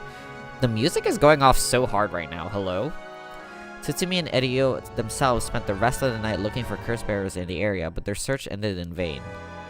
And with that, a curtain closed on that cursed night. 12 hours to sunset. No, I think that was I think that was the first half of the game. I think we're going on to like the second half of the game now. Perhaps? Yeah. Yeah. Oh my god, guys, what is going on? There's so much happening! My brain is spinning! My brain is spinning! Ah! Okay. It looks like Mio's fine. Let's go back. We need to check on our girl Mio. We need to check up on her. Yako Sakazaki, 8 a.m. I love you, Mio. You're so cool. You're so kakui. Oh, good morning, Yako. Huh? Yako, rise and shine. Huh? You're up. Huh? It's morning? Are you okay? Can you remember your name? Duh, I'm... Would it be funny if I, like, did one of the other ones? The Spectre of the... Yes, I'm the Spectre of the Spirit Board! No, don't fall back asleep. You must be still dreaming. Wake up! Yes, I'm Yako Sakazaki. Good! Oh, Mio, thanks for last night. Was everything okay? Yep, still alive. I couldn't dispel the curse echo or learn the identity of who used it, but I at least managed to get away. But in that situation, it's the best you can hope for. I'm sorry I got you involved in something so dangerous. I meant to look for you as soon as the sun rose, but I was just so sleepy. I can't even remember when I fell asleep. It's okay. It's only natural to be exhausted after what you went through. Besides, I also feel bad you've been wrapped up in all... Did she fall asleep, like, outside? Like... I'm so confused. Was she just, like, standing there all night? Who were the 3 deaths? That's a good question. Shogo was one of them. Oh, well, Mio is alive, so Mio couldn't have been... Mio couldn't have been the other one. Do you think maybe it's the teacher? I don't know. Maybe we'll find out. I don't really know who to narrow it down to be honest. Besides, I also feel bad that you've been wrapped up in all this. It's supposed to be my job to prevent that from happening. Oh yeah, you said something about that last night. Just who exactly are you, Mio? Oh, well, the truth is, I've been trained in having things to do with the supernatural. Huh? You mean you can learn that kind of stuff like you would with flower arranging? I had quite the eventful childhood. Sounds like that must have been tough. Yes, it would take a long time to explain, so let's leave it at that for now. As fate would have it, I've ended up as the apprentice, or maybe more like assistant, to a notable paranormal expert. Aha! Schools have always had a more paranormal disturbance because young people tend to be more susceptible to these things. I'm sent to schools that may experience something paranormal and put a stop to it before it happens. Oh, so that's why she transferred to the school. Wow, that's amazing. So it's like a part-time job you do while also being a student? Well, I do help maintain public order, but it's all part of my training, so I don't get any money. Oh, so you've got it rough then, but still, that's really amazing. You were so cool when you faced off against the evil spirit. I never know if I should be happy when you compliment me like that. But anyways, that's why it's up to me to resolve any paranormal issues at the school, and why I'm going to look into the cause of all this. But for now, let's head to school. Yeah. Oh, do you have your curse stone? Now that it's daytime and its power diminished, I should be able to hold on to it. Want to give it a try? Right, I do have it, but... Yako? Is it really so wrong trying to bring Michio back, I mean? I can't approve of it. The rite may seem like a dream come true, but if it involves taking the lives of other people, then... Yeah, true. I want to make sure this whole ritual ends without anyone getting hurt. That's what I believe, and what I'll put before anything else. I'm sorry, but is it okay if I hold on to it? Yako. I promise I won't use the curse, no matter what. But maybe there's some other way. I just have this feeling that I shouldn't give up on the possibility just yet.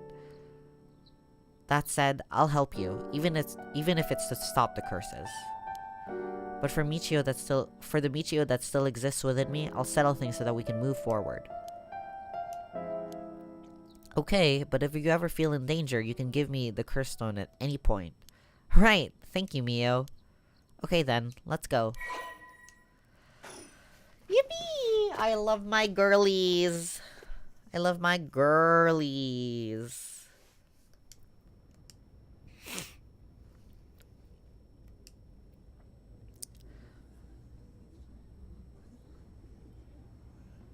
I think, I don't think she's possessed or anything. I just think that the curse stone, like, it's like it's like Lord of the Rings, where it just, like, makes you want to hold on to it and makes you want to, like, kill people. So it has, like, an influence on the curse bearer, basically, that makes them want to keep it safe and stuff. That's what I think. Huh? I thought it was unusually noisy. There's a big group of people and police in front of the school. Did something happen? If the police are here, then something must have. I'll go ask. Is it the teacher and the girl who died? Is that who number 2 and 3 are? The, like, people who died last night, maybe? That's what I was thinking. But, because that's going to make it more suspicious, like, the janitor more suspicious again. You know what I mean? Huh? What happened? Don't panic, okay? The first teacher who came to work this morning found something.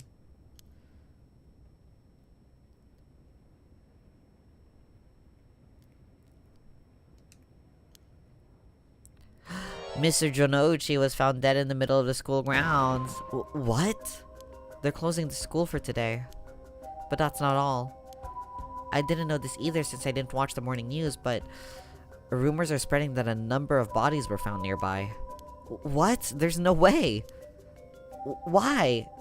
Could it be because of the curse? We don't know enough to say yet. But from what I heard, Mr. Jonouchi's body was in the middle of the grounds. His body was covered in bruises like he'd fallen from somewhere high. Weird. Taking into account his unnatural death and the timing, it's very likely it has something to do with the curse. So you're saying someone used their curse on him last night? Seems like it, doesn't it? But that's so scary. Sheesh, so curses really do kill people. And someone used it. Shh, keep your voice down, okay? What would happen if another curse bearer heard you? Sorry. I wish we had a little more information, but they've locked up the front gate. Maybe we could sneak in through the back entrance. Hmm? That person over there. Isn't that Hitomi Okuda? You're right, that's unusual. But she was at the school last night too. Ooh, so she's not dead. She must know something about Mr. Junouchi. Let's see what she has to say. Oh, Mio, wait for me.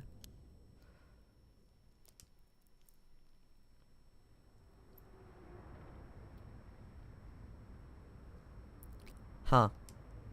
So you're telling me the two of you were the ones at the school last night? No sense hiding it then. Plus, I owe you one, Mio. I'll tell you everything I know. Thank you. She owes you? Oh, yeah, right after I transferred here, there was a bit of trouble. She gave me one of those, what was it? Oh, exorcisms. So that's what it was. I like Hitomi's hair. It's so 80s, so cute. Also, the way she wears her uniform, A+. Ooh, the music. Damn. Okay. Did you hear about Mr. Junouchi? Heard about it? I've known about it since last night. I saw that asshole bite it on the school grounds myself. What? You saw it happen? Tell us about it. What happened exactly? I don't really know myself. It was pitch black. What I can tell you... It was almost dawn, probably around 3. He started freaking out all of a sudden, ran out on the ground like something was chasing him, then screamed. Somebody help me! Forgive me, Michio! Or something like that, while he was running around. Michio? He mentioned Michio? Was there anyone else on the grounds? It was too dark to see from where I was, but for just a second I think I saw a girl in a school uniform with her hair in braids. Oh? I didn't go out to make sure, so it could have been nothing for all I know. Then I heard him begging for his life like, I was wrong and I'll do anything. And then all of a sudden his arms and legs snapped, even though he was just standing there. His arms and legs broke without anything being done to him. He fell over and quit moving, so I thought I'd better get out of there. What was she doing at the school anyway? Then he croaked. That's all I saw. I see. But from what you've told us, it almost sounds like Michio's ghost chased down Mr. Junouchi and killed him. Hell if I know anything about that. I'm just telling you what I heard him say.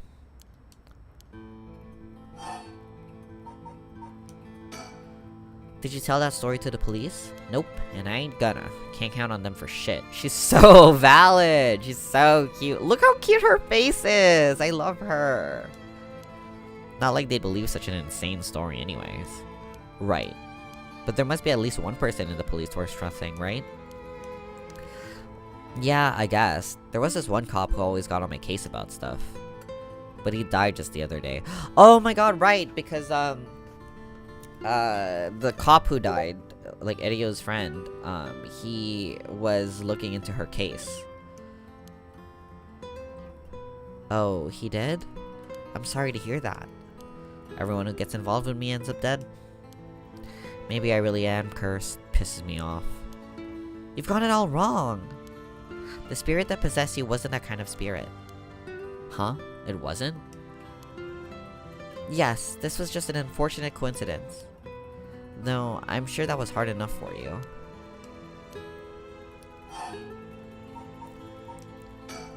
That's all I know about that asshole's death. Hey, Mio, I've been thinking something. The way she described it reminded me of something. The way Mr. Junouchi died, it sounded a lot like how Michio died.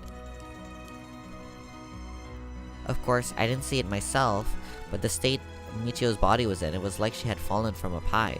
Could they have been killed by the same curse? I don't think so. The curses of the 7 mysteries hadn't manifested when she died. And if we can trust that what the spirit board said, then Michio died in an accident. Oh, right. That's all I know about that asshole's death? Okay, I want to know about the classroom. He told me, last night before you witnessed Mr. Junouchi's collapse, can I ask what he and you were doing in the classroom? You gonna tell the cops? Oh, right. With everything that happened with Mr. Junouchi, they'll suspect you if we told them we saw you with him last night. Anytime something happens with someone like me, all those shitty adults start jumping to conclusions. I understand. I won't tell them. You wouldn't have been able to kill him anyway. If you say so, then I don't mind telling you about it. So last night, that piece of shit Jonoichi called me over here, acting like he was gonna attack me or something. What? How terrible! Whatever. I'm glad he's dead. He had it coming. Calling people worthless and a cancer on society when he doesn't know shit about them.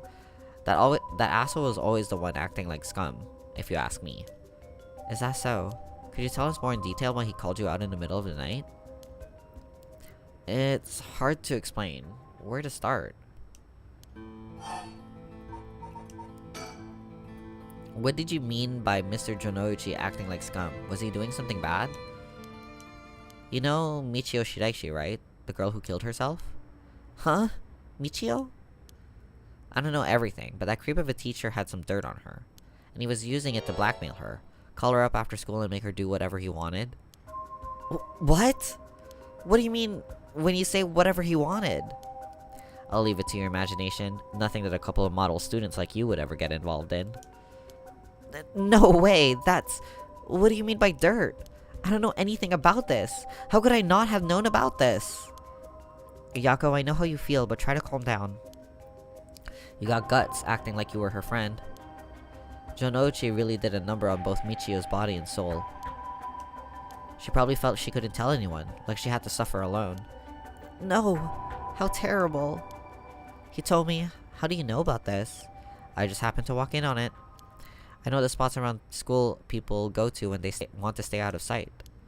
He ran off in a panic when I yelled at him asking what he was doing. Walked in on it? I couldn't just leave her alone looking like she was about to cry, so I stuck around for a bit. She told me everything that happened in whispers. She probably figured I wasn't the type to spread that stuff around. But she never asked for my help. She told me that she was fine and to keep it a secret. Michio, why?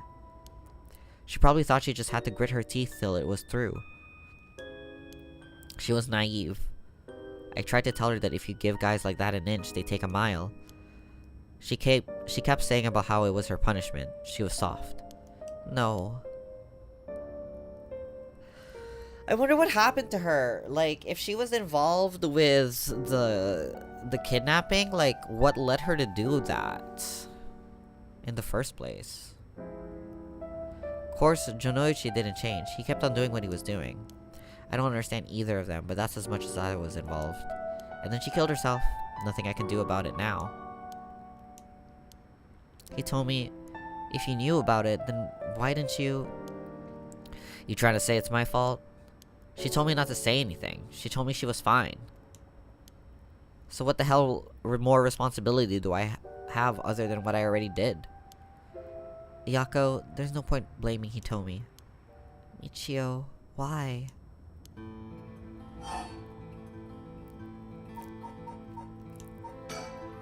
Did you hear what his dirt was? Nope, never heard what it was. But from the sound of it, he'd been blackmailing her since about a year ago. For that long? The dick probably caught her doing something she probably shouldn't have been. She looked well behaved, but there's nowhere to a person that meets the eye, you know. There must be some reason. Dunno, got nothing to do with me. So, last night, how did it start? Oh, right. Remember that nosy cop I mentioned who was always on my case? He died at the former Yasuda Gardens a couple of days ago. Yoshimi was his name. He was part of the juvenile division. He didn't look like a cop at all. Real rough guy, but good at looking out for folks, so he was the only one I could talk to. Huh, so there was someone like that with the police. Too bad he ended up dying. Oh, another thing. One time he suddenly introduced his fiancée to me. It was hilarious seeing a big guy like that act like a shy little kid all of a sudden. She told me that she was like me when she was my age, and that she was on my side. It must have been a terrible loss for her too. Yeah, I do feel a little bad for her when I think about how sad she must be. And I saw him at the gardens the night he died. Oh no! Whenever I would get worked up over something, Yoshimi always took me straight to that park. Then he'd listen to whatever it was I was pissed off about. That day, he called me over there like usual.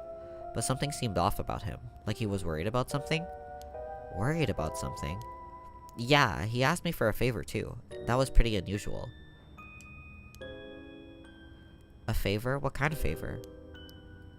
He handed me a weird talisman and asked me to hold onto it for him. A talisman? Yeah, just a normal good luck charm. I figured if that's it, then sure, I'll take it. I have it with me now. But that wasn't all. Then he told me that he wanted me to look for a talisman Michio Shiraishi had that looked like this one. Huh? Michio? What does she have to do with this? Yoshimi had been meeting up and talking with her. While they were together, he noticed that she had a special talisman or something. But apparently Michio always avoided the subject. A talisman that Michio had. He knew that I knew her, so that's why he asked me, he said. Could there have been something that Michio couldn't even tell the police about? I know things at home were a little complicated. From what I heard, Michio was keeping her mouth shut about what Jonouchi was doing to her. Had to talk with the cops when someone got dirt on you. And I didn't squeal on anything about Michio either.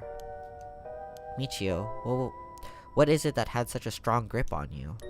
So basically, Yoshimi didn't just have his eye on Michio, but her talisman too. But after she died, he didn't know where it ended up. So since I knew her from school, he wanted me to look into it for him. Is there something special about the two talismans? I wonder why he gave it to you. Hell if I know. When I looked inside it, there's just kind of weird, grimy scrap of wood. So you've seen inside it. But from the way he was acting, it seemed important to him somehow. But to be honest, what he was acting is such a pain in the ass, I figured he had to be serious about it. Oh, and since he died right after that, yeah, he even said to me, if anything happens to me, take those two talismans. Give them to a guy named Nakagoshi at the police department. Knowing what I know now, he probably felt that something was going to happen to him. Huh? Nakagoshi? Do you know him, Mio? No, I've just heard the name, I think. So there really is a Nakagoshi. That's a relief at least. Anyway, it didn't feel right just ignoring a dead guy's last request. Oh, so that's why she went to the classroom with Jonouchi, because she thinks that maybe Jonouchi might have had the talisman. That talisman, would you mind if I had a look at it? Sorry, but I don't trust you all that much yet. It's important to me. Oh, okay. So, last night, you were looking for the talisman Michio had? Yeah. And I figured that piece of garbage teacher would know the most about Michio. I asked him yesterday afternoon if he knew anything about her talisman. He gave me some cryptic response like, I can't talk about it right now, come to the school tonight. He even gave me the code to the lock on the back entrance. He seemed pretty willing to give it out, so I wouldn't be surprised if he's used it for secret meetings before. Yuck. I can only imagine. We climbed over the front gate to get in. Yeah, we met up in the classroom in the middle of the night, but nothing he said made any sense. Like that I was really Michio and stuff like that. He went on and on about how it was my fault and that if I only hadn't been around or something.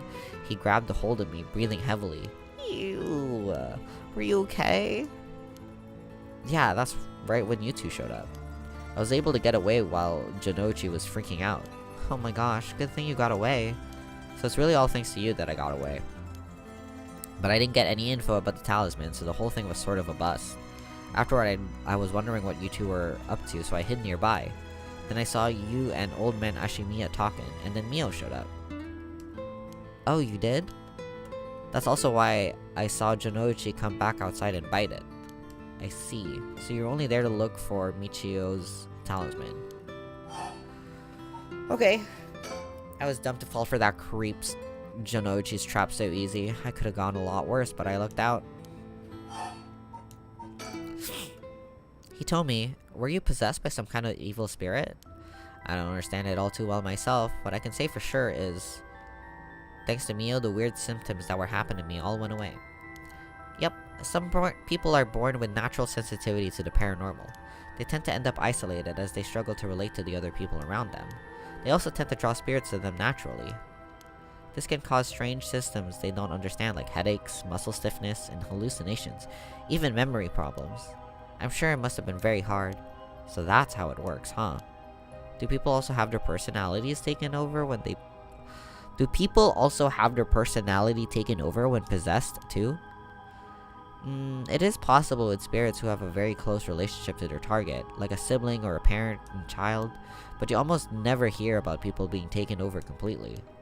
It's when the two parties aren't in sync that those negative effects can start to appear. So the seances or whatever you see on TV are all bogus? Not quite. There are mediums and diviners who can align their minds with the spirits they call, though there are people on TV who are just putting on a performance. Huh. There are people who in life had extremely powerful spirit sense, or a deep connection with the person, but even they shouldn't be able to completely take over a person they possess. And even if they could, it'd only be enough to pressure them to choose certain behaviors that wouldn't be unusual for them to do on their own to begin with. It's us. We're the ghost. We're the ghost possessing people and making them do stuff. LOL. Huh. But if that's the case, wouldn't you not know if you were choosing that behavior of your own will or not? Hence why there are a lot of cases where people don't even realize they're possessed. Though the spirit may influence the behavior and the memories of the host, the deeper the connection in life, the easier it is for that to occur. I see. Getting possessed by a spirit is pretty complicated, huh? It must have been tough for you being possessed for so long, Hitomi. Whatever might happen to me doesn't make a difference. Me being able to see spirits and stuff has nothing to do with how things ended up like this. Yeah, it's not like being able to see them is your fault either. Yeah, now I'm kind of worried that maybe Yako is possessed, but like, maybe she's just possessed by us, you know what I mean? The same goes for me. Maybe it's just something we have to live with. I think you have a knack for it yourself, Yako. I bet you could see them too with a little training. I think I may pass. So that's why you do the job you do, huh, Mio? I thought she was a weirdo when she showed up all of a sudden saying she was gonna exorcise me. If you hadn't said anything, I probably would have knocked your lights out. You tried to perform an exorcism on her without telling her anything? You see, in my experience, most people don't understand no matter how much I try to explain. They only accept my explanation after they see the results.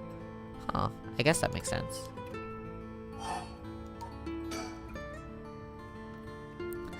Yeah, these girls are just having the most girl conversation ever, you know? They're just having girls talk, girl time. So fun. Give me a sec, I'm checking on something. I have a package that is supposed to arrive today, but I still have not... Still no message about it being...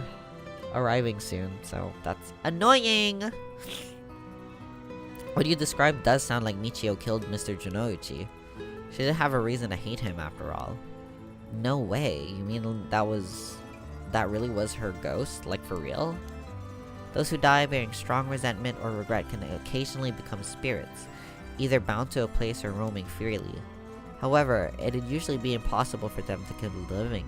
Most don't have that kind of power. But it's possible they could possess someone close to them to act on those lingering regrets. Huh, I wonder if that's what happened. Alright, then supposing what the spirit board said is true and Michio's death was an accident, then she must have had some regrets. If she really hadn't given up on living, that is. I don't think she was the kind of girl who would just give up no matter what the situation. I don't really know, but she didn't seem like she had something tormenting her so much that she'd kill herself. And that's all I know. Happy? Oop! Knocked my table over. Scary. I still gotta look for the talisman. Sure. Thank you, Hitomi.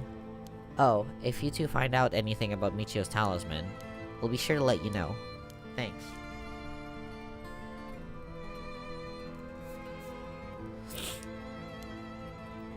Oh, can we get your contact info? Where can we normally find you?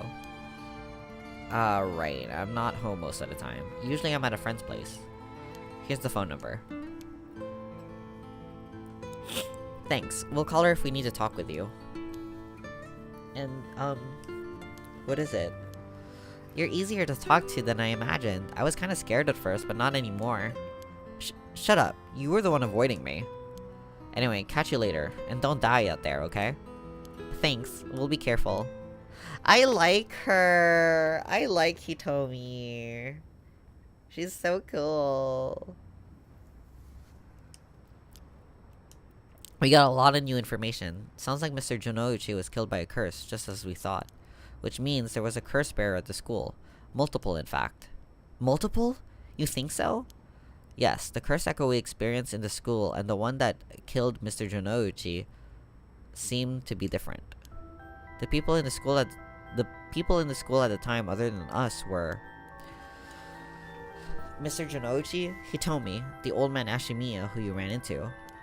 I was thinking it would be among them, but there was one more person Hitomi saw a girl in a uniform with braids. From what Hitomi was saying, it doesn't seem like she's one. Mr. Jonouchi is pretty suspicious, though. If he were a curse bearer, it would certainly explain why he was killed. Right, that's why I say there are multiple.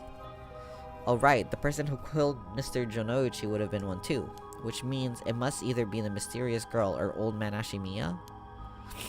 Yes, we should certainly be careful of them. That said, the mysterious girl and the fact that Mr. Jonouchi thought it was Michio that was attacking him has me wondering. Of course, I doubt Michio herself was actually there, but... Oh, I just remembered. I also saw Mr. Araishi outside the main gate last night. You did? It's likely he's involved with the curse, given he's the one doing the research on the Rite of Resurrection. So we'll have to be careful of Old Man Ashimiya and Mr. Araishi. I want to believe that not all curse bearers will be hostile, but...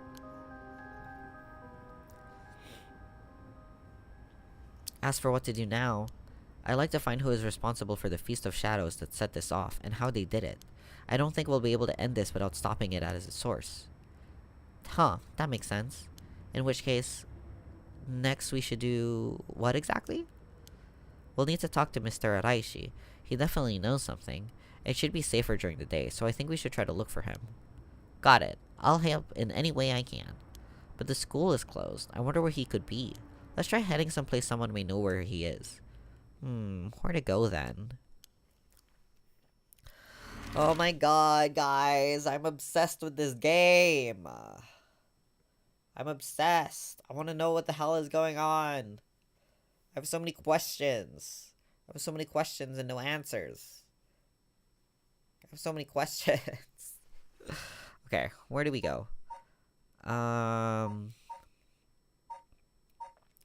Let's go to the gardens, maybe?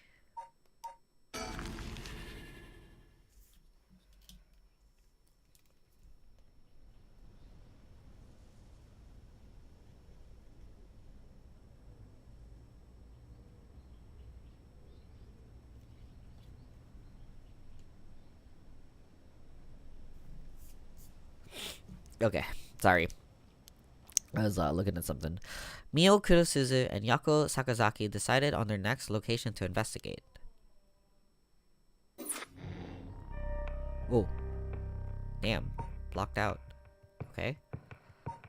Back to these guys. Man, remember the yaoi that happened last night? Did y'all remember the yaoi? Because that was crazy.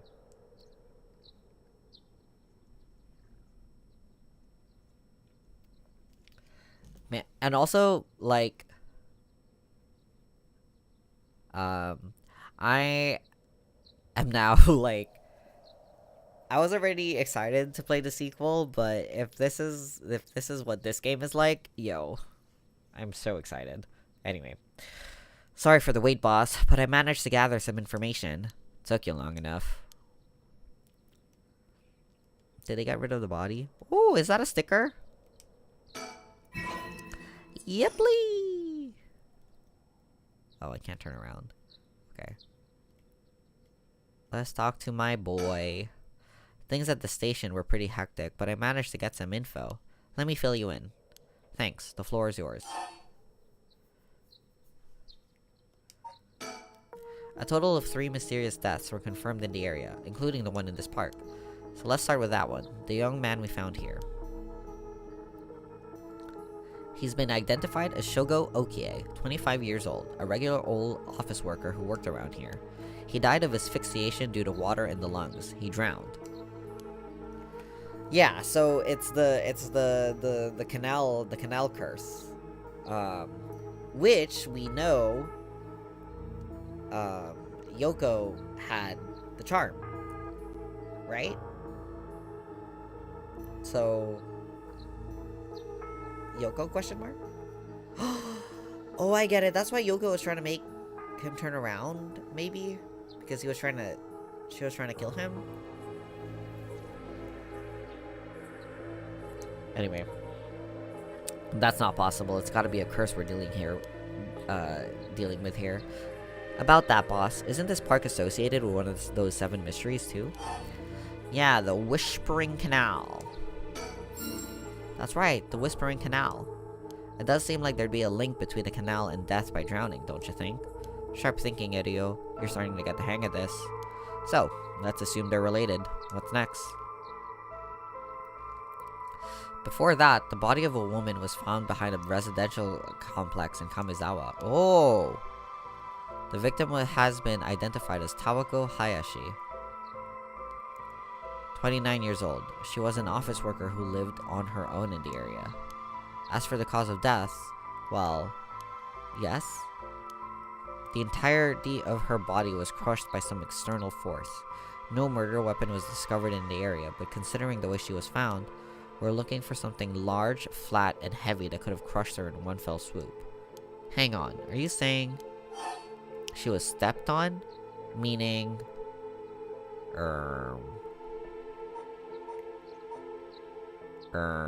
also we don't know her. Which one of it is it? Is it the Fool's Procession, maybe? Which one's the one with, like, the giant foot?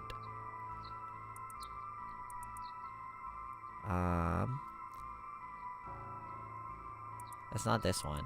Fool's Procession is the one that... Okay. That, Yako has, I think. Can it be...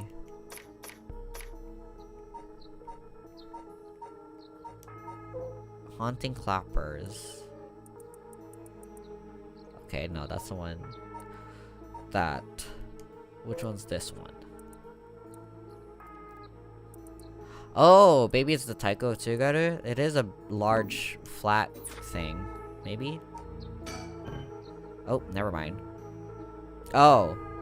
Pretty sure the curse associated with crushing is the foot washing mansion. Oh, lol. Ah, right, that's the one. The place the body was discovered is also known to be related to the 7 mysteries. Then, is this Namigaki's doing? Shit, I know he'd used it. Judging by the amount of soul dregs, the victim was just a regular person, not a curse bearer. Guess we should report this to Paranormal Affairs. Got it. As for the 3rd victim, he was identified as Kohei Jonouchi, 32, a teacher at Komagata High. He was found in the school's courtyard.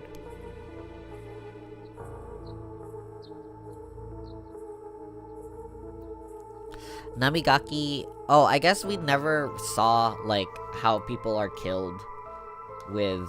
Yeah, it is. You have to, like, hear its voice to get killed by it. But, like, we never saw anyone get killed by it, I guess. So, I guess you get crushed if you get killed by his stone.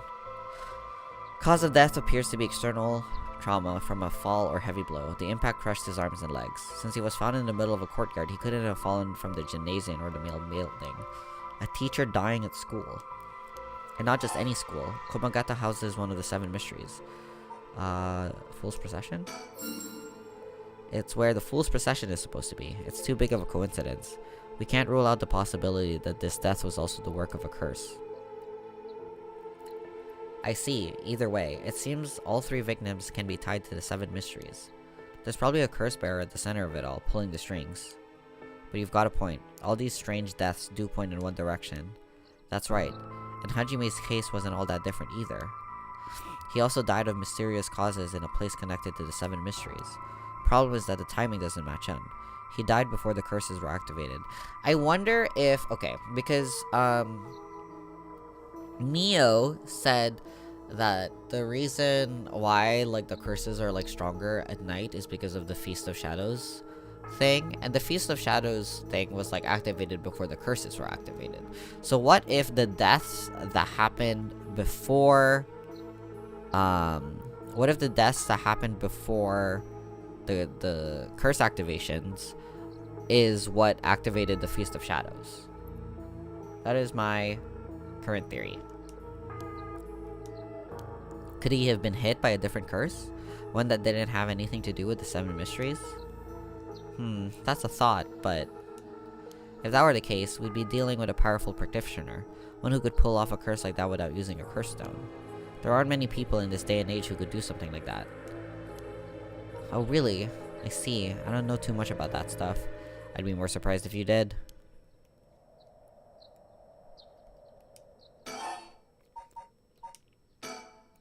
Well, looking at these deaths, it seems like many of the curse bearers acted last night, but we can't rule out that there were more killings from which the bodies haven't been found.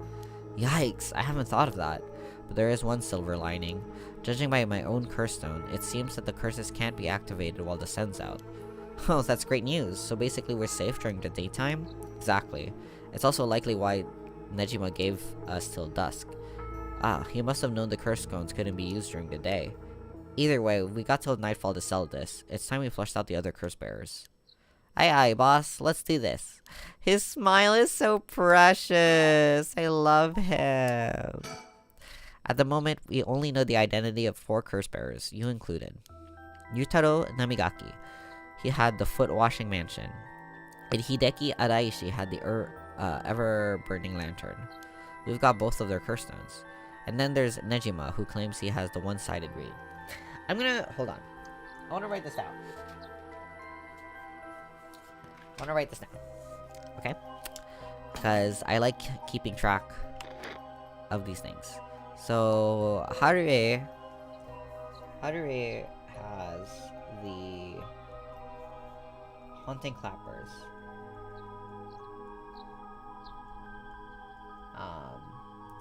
And this one activates if you have fire, and I think you get burned, basically, with this one. Tetsuo currently has Evergreen Beach,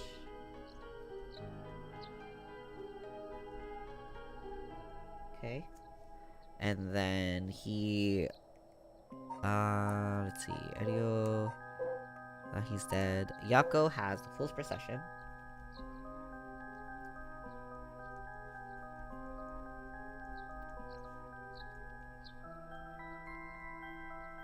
I'm a huge fan of writing things down.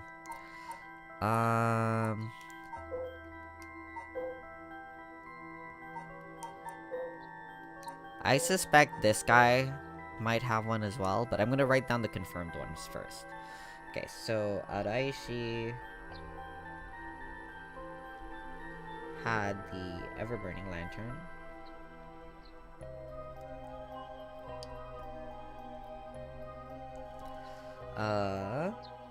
Yutaro had the foot-washing mansion.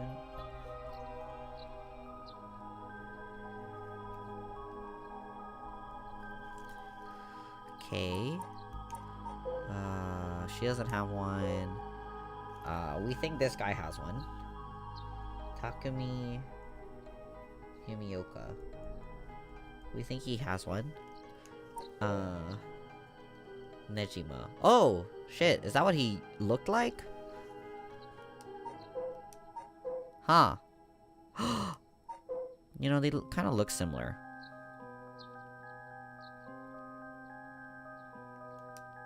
Anyway. That's just a passing thought. I just thought they looked similar. I just... Don't you think they kind of look similar? Am I crazy? Anyway. Nejima.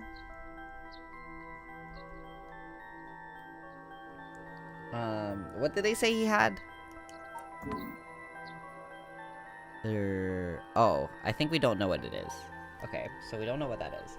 So that means we have 1, 2, 3. Actually, wait, 4, 5. I want to say that I'm almost certain Yoko has the Whispering Canal. Oh, right. Nejima had the read. Thank you. I wonder why I didn't update in the files yet. One-sided read. Okay. Okay, and then I think Yoko has the Whispering Canal.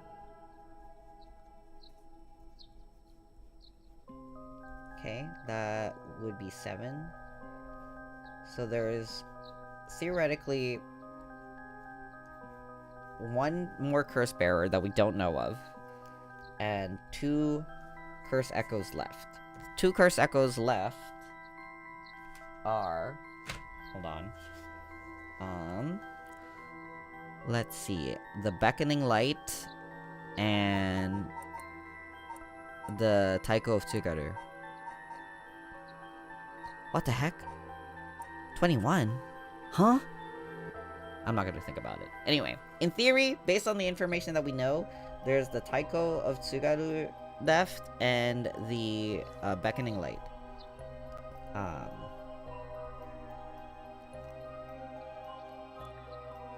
And there's one more curse bearer that we don't know.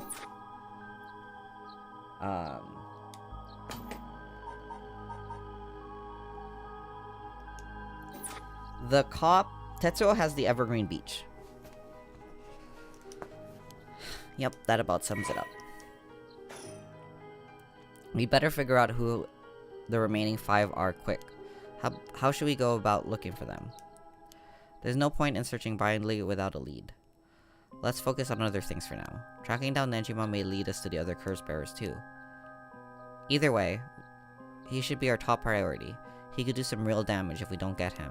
I also want to look more into Yoshimi. I have a feeling there's some connection there. Yoshimi? Who's Yoshimi? Am I crazy? Did I forget who that was? Oh, Yoshimi is the cop who died. Right.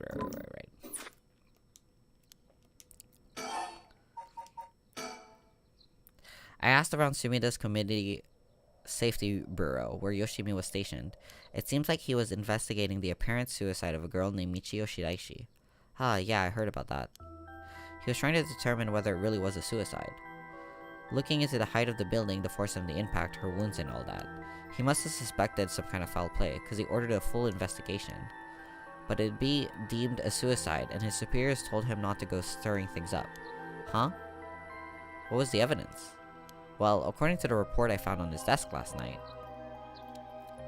the body was found at the foot of a building, a ways away from the road. There was no evidence of vehicular collision, so it was ruled a suicide. But he thought there was more to it? Yes, a truck or other flat-faced vehicle traveling at high speeds could have inflicted similar damage. In other words, sometimes a traffic accident can look like it can. Oh my god. Hold on. I need to just breathe for a second. I like forgot how to read. LOL. Oh my god. Okay. In other words, something a oh my god. Girly pop. In other words, sometimes a traffic accident can look an awful lot like a fall. So there was a chance it wasn't a suicide. But what a terrible way to go. There were no brake marks on the road, meaning it would have been a hit-and-run. The vehicle would have hit her without slowing down at all. This is turning into quite the grisly case. Oh my gosh. What's happening is that I'm reaching the limit of my ability to read out loud. It sucks because like I wanna continue and I wanna read more. I'll keep going a bit longer just because I want to. I want to finish at least this one, and then it's probably gonna unlock the Hadare one next, so I want to do these two at least. We'll see. But the vehicle couldn't have come out from a collision like that unscathed. Exactly, so I asked the traffic bureau to keep an eye out for any vehicles with frontal damage. But I haven't heard back from them yet. I don't think they're looking very hard. So we've got no proof.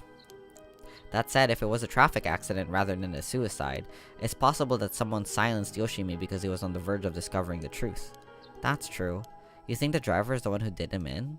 Not quite. Yoshimi had already talked to the Forensics and Traffic Bureau, right? His death wouldn't have covered things up. You're right on that. Even if the suicide was a cover-up for a hit-and-run, it doesn't seem like it was enough reason to kill a cop. Oh, that's right. Unrelated, but I got something else too. I managed to get a hold of Michio Shiraishi's address. Yoshimi went there a bunch of times over the course of his investigation. Might be a good idea to drop by too. Good thinking. Hopefully that'll give us some more leads. Alright, let's move on to the next topic. HQ has mobilized a search unit for Nejima, but so far we haven't received any word. Guessing he wasn't at home or at work? About that, apparently he vacated his last known address a week ago. You serious? We have no idea where he lives? It gets worse. I checked in with the factory he was working at. They told me he was only there for a month before he quit. Hold on a second, you're telling me nobody caught that? Factory? Didn't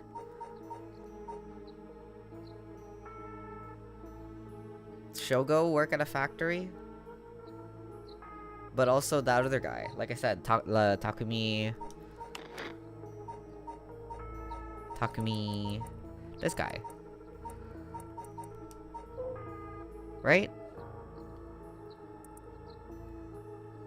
Oh, I guess it wasn't a factory. It's an office. But look, wait. Takumi knows the name and faces of not only all the employees at the head office, but also the temporary workers in their factories and warehouses, even their main suppliers.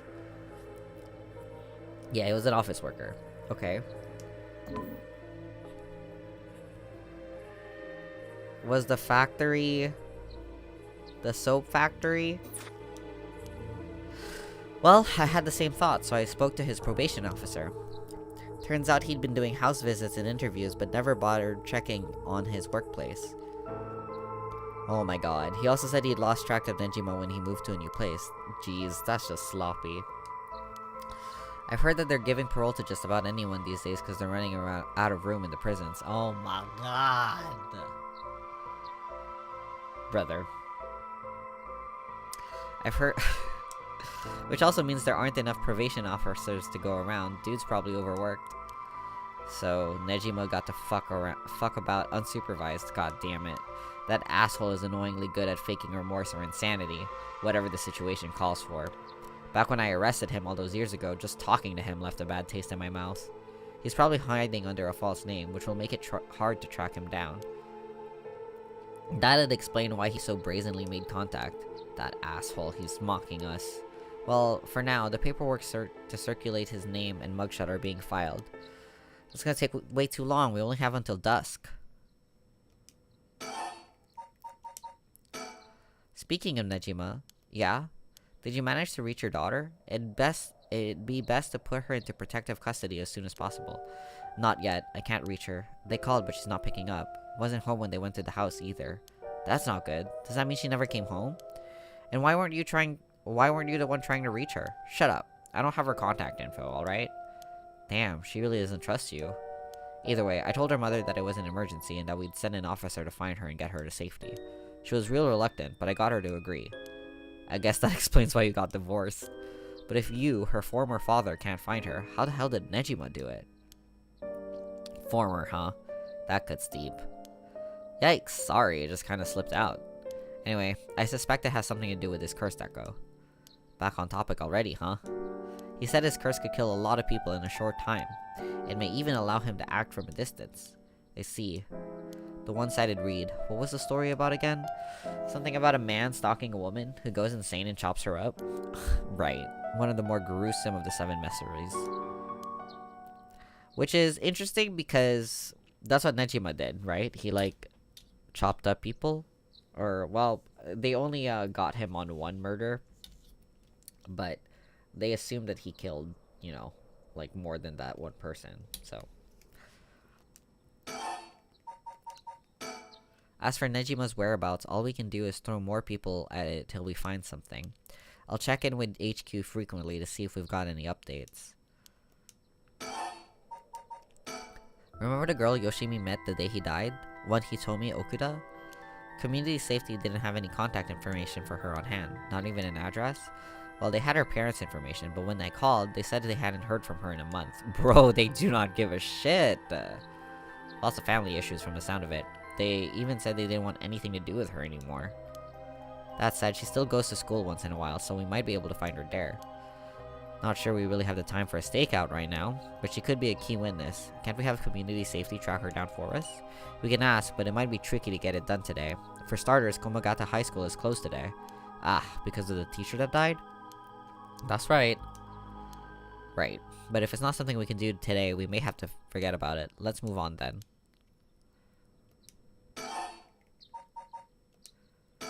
I got some information about Yoshimi's fiance from the community safety. Her name is Mayu Chozawa, 27 years old. She works as a... Oh my god. She works as a beautician in the area. Look, I even managed to get a picture of her. She sure is a beauty. But... oh boy, here it comes. But what? Community safety hasn't been able to contact her since Yoshimi died. Not by her phone or at her house. In other words, no response. Dead silence. There it is. Can't it just be easy for once? I want to see her picture. Oops. Mayu Chozawa. Oh my god, hello? Girl? Damn, okay. It's definitely starting to look suspect. A crime of passion, perhaps? It's fairly common for people to be killed by a lover or a spouse. But Yoshimi was well liked, and they'd been together for over 10 years. You never know, things could be different behind closed doors. I guess so. But we'll have to consider the opposite scenario too. It could be that the same person who was out for Yoshimi is after his fiancé as well. She could be in danger. You're right, either way, she's important to the case. HQ already has people looking for her. We'll know as soon as she's found. And that's about it? Shall we continue our investigation? We could go to Komagata High to look into Hitomi Okuda, or to Michio Shiraishi's house to find out more about her. Oh my god, this investigation music?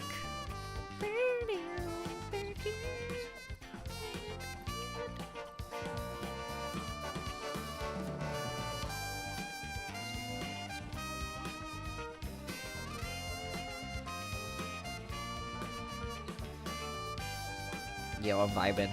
Sorry. Okay.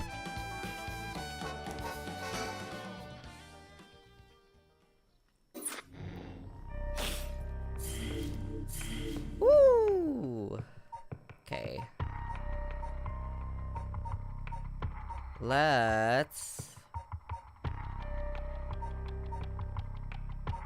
do this one.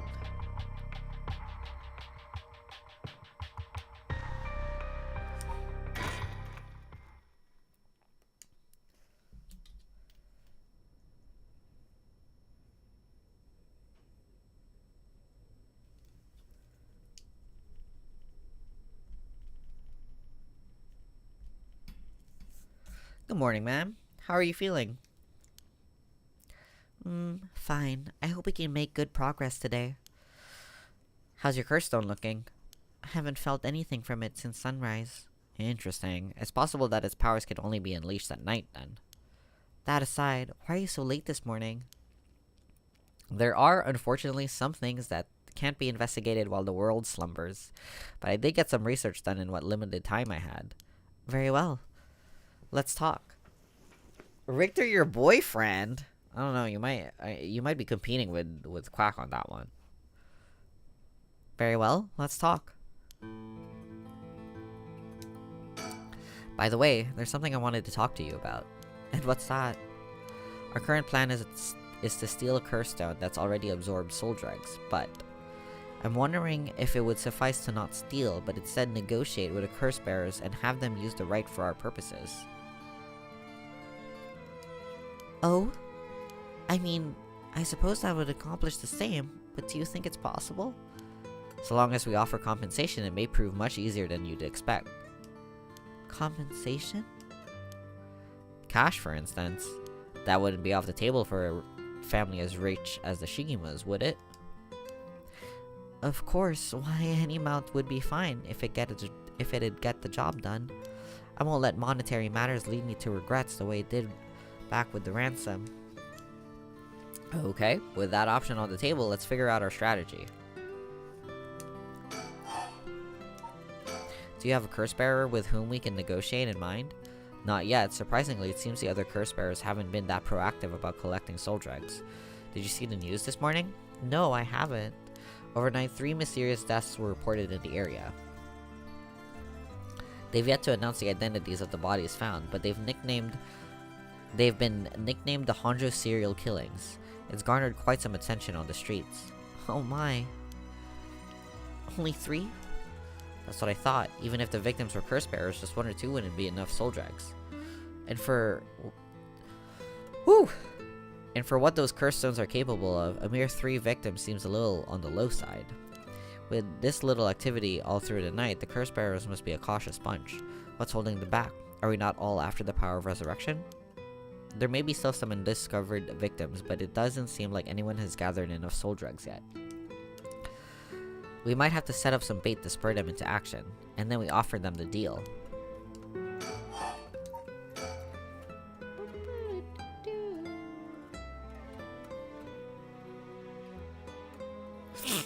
None of the curse bearers seem very proactive. I wonder if this situation could be what the mastermind who kicked it all off intended. Now that's an interesting theory. You think there's someone behind this all? You mentioned hearing an agonized voice telling you to kill when you first obtained this curse stone. That doesn't sound like a coincidence to me.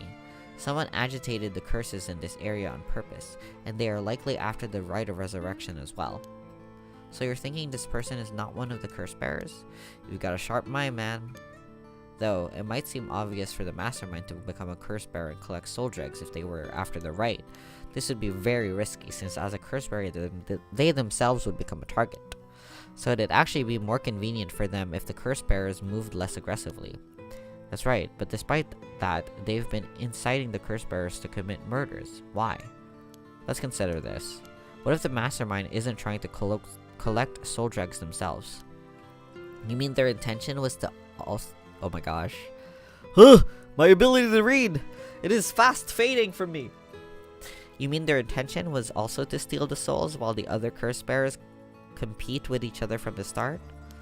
Sitting back and observing from the sidelines is the safer course of action, which is why I figured it'd be best for us to attempt the same strategy. So how should we do it? There's still reason to suspect the mastermind could be a curse bearer themselves. To be honest, I want to keep my distance from whoever it is. There's no telling what kind of power they might possess. Whether our aim is to negotiate or steal, we'll have to outpace the mastermind in making contact with the other curse bearers. So, how do you suppose we do so? At this point, all we can do is search. If there's a mastermind inciting the curse bearers to collect soul dregs, can we even be sure there is a rite of resurrection? Saw a really dark humor sketch earlier and commented that it was so well made, but then I saw someone who had gone through some stuff and saw how unfunny it was, so I deleted because it... right? Oh. That doesn't seem fun. Good question. The rite could be nothing but a myth fabricated to spur the curse bearers into action. Seeing it might be for naught. Do you want to give up, ma'am?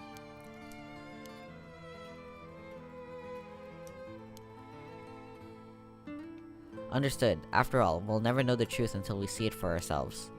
But we'll do it without cursing... Oh my god. But we'll do it without Oh my god. Learn how to read. But we'll do it without using the curses ourselves.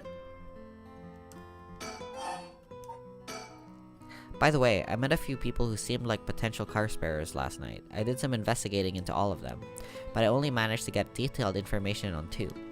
You're quick. I suppose that's to be expected from an investigator extraordinaire.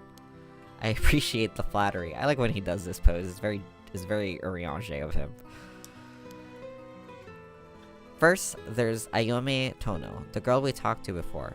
Though she isn't a curse bearer herself, she's a student She's a student attending T University of Art. She currently lives alone in an apartment near Midoricho. You even determined her address? You're not one to be underestimated, Mr. Investigator Extraordinaire. I called every single university with ukiyo-e in the curriculum pretending to be her parent. I went around to check on her place on the way here. It doesn't seem like she returned home last night. I'm worried she might have run into trouble. Didn't you attempt to follow her last night? I'm embarrassed to say, but I couldn't. She shook me. I couldn't keep track of her. And here I thought you were an investigator extraordinaire. I'd like to learn more about her, but it would take some time. She is planning to steal the curse stones, just like us. It's best we act carefully around her. Next is a tall man who was dressed in black. I met him near Kinshicho. He stood out with the way he dressed. I managed to get some good information from him. Impressive. What can I say? He works as a secretary to the Hihaku Soap's chairwoman. I believe his name is Takumi Yumioka. The Hihaku Soap's headquarters and factories are both located in Honjo. Yes, they've been here for a while, but it's only in the past 10 years that the company has shown significant growth. I remember seeing the chairwoman on the news a few years back. She seems to be very shrewd. With the increase in sales, I assumed she'd want her factories running at full capacity, but with the harsh restrictions against industrial waste, a lot of factories with older equipment had to be shut down. That's right, even 10 years ago there were many complaints about chemical plants dumping waste into the river.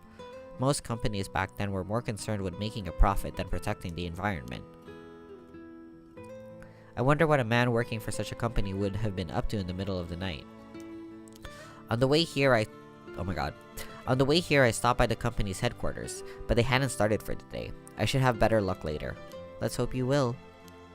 Perhaps they're interested in seeing if the right would be beneficial to their product research into beauty and skincare? Ha! Now that's an interesting thought. It's so random. I ran into one more suspicious young man last night. This one seemed to be out collecting soul dregs, right? Indeed, I couldn't get a good look at him though, and I couldn't gather enough intel to properly identify him. Well, that's a shame, but I can make an educated guess. Oh? You know that researcher who discovered the ancient text on the rite of resurrection, the one that lives near here? His name is Hideki Araishi, and the man I met was very similar in stature. Oh my, even he's involved? How awfully suspect. Considering his background, couldn't he be the one who initiated the whole affair? I think it's possible, yes. Which is why I decided to refrain from making contact with him for the time being. Safety first. Understandable. Of course, I want to learn more, but this isn't the right time to focus on him. I prefer to ascertain who else is a curse bearer. First, I'll return to Hihaku Soaps to see that man in black. Their headquarters are down on South Harigesui Street. Sick. I learned something new about the criminal involved with the kidnapping. It concerns the serial killings. There was a body found at Komagata High School. The person was identified as a schoolteacher. His name was Kohei Jonoichi. Do you think he was a curse bearer? Not sure. It's possible. But regardless, this means that two people who knew about the truth... But regardless, this means the two people who knew the truth about the kidnapping are both dead. Just when we were getting somewhere. It isn't enough to make me give up, of course. Still, we don't know anything about Michio Shiraishi's residence. It'd be wise to pay it a visit. Of course, understood. In addition to the 3 victims associated with the Honjo serial killings, there's Michio Shiraishi, who reportedly committed suicide, and the police officer who died at the former Yasuda Gardens. If strange deaths continue occurring like so, they're bound to inspire strange rumors. But those two have nothing to do with the 7 mysteries, no? It's true, both occurred a week before this accursed situation began. Still, it cannot be ruled out. It's possible that the mastermind was involved even with those killings. How? What if there were preliminary steps to awakening the 7 mysteries curse? See, that's what I was saying! They needed to do those... They needed to kill people for some reason, or they needed... Like, somehow Yoshimi and Michio were, like, killed in order to awakening the curses. Can we really assume they're unrelated just because the timing doesn't match up? Or rather, the police officer's death is so baffling that it'd be easier if it were connected to these curses. The victim wasn't the type to be caught off guard easily. You seem to know a lot about this. I suppose we weren't strangers. My personal feelings might be wrapped up in this one too. Oh, he knew him! I see. If you were to investigate this matter more, you might get a lead on the mastermind. You're right. If we wish to focus on the mastermind's identity, this would be a fine starting point. Interesting. We might even discover more deaths related to curses on the way. We should pay attention to today's news. Well, that's all I have to report. Shall we continue with our investigation? What do you want to do? If you still can't use the curse stone, taking a walk should be a fine place to start. Right, let's go together. I want to see what's going on for myself. In that case, I'll trust you to decide on where we should go, ma'am. Yippee! Should I keep going? I want to finish this scene, you know? So... But there's like several places to go to. Komagata High School, South Harigesu Street, Midoricho Park.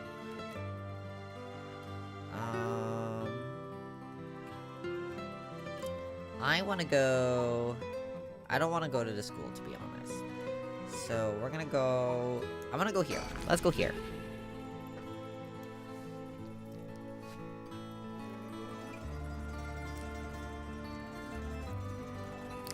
The Hihaku Soap's headquarters are on the other side of South Harigesui Street.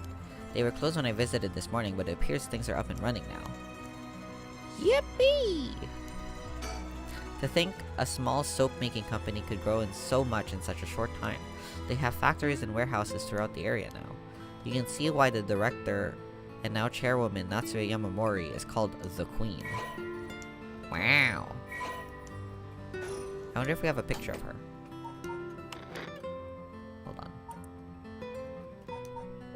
Oh, we do! Cool. You mentioned that Takumi works as her secretary? That's correct. Do you think it's possible he's acting on her orders? That's exactly my thinking. A curse bearer with both money and power could certainly look at resurrection as their next prize. Negotiating with a person of that stature may prove difficult.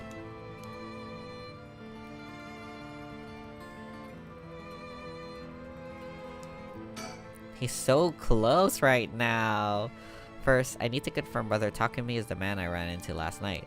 Then I'll be able to determine if he's a curse bearer. It'll be better if I go inside the headquarters alone. You should walk around, perhaps visit a cafe for some tea perhaps?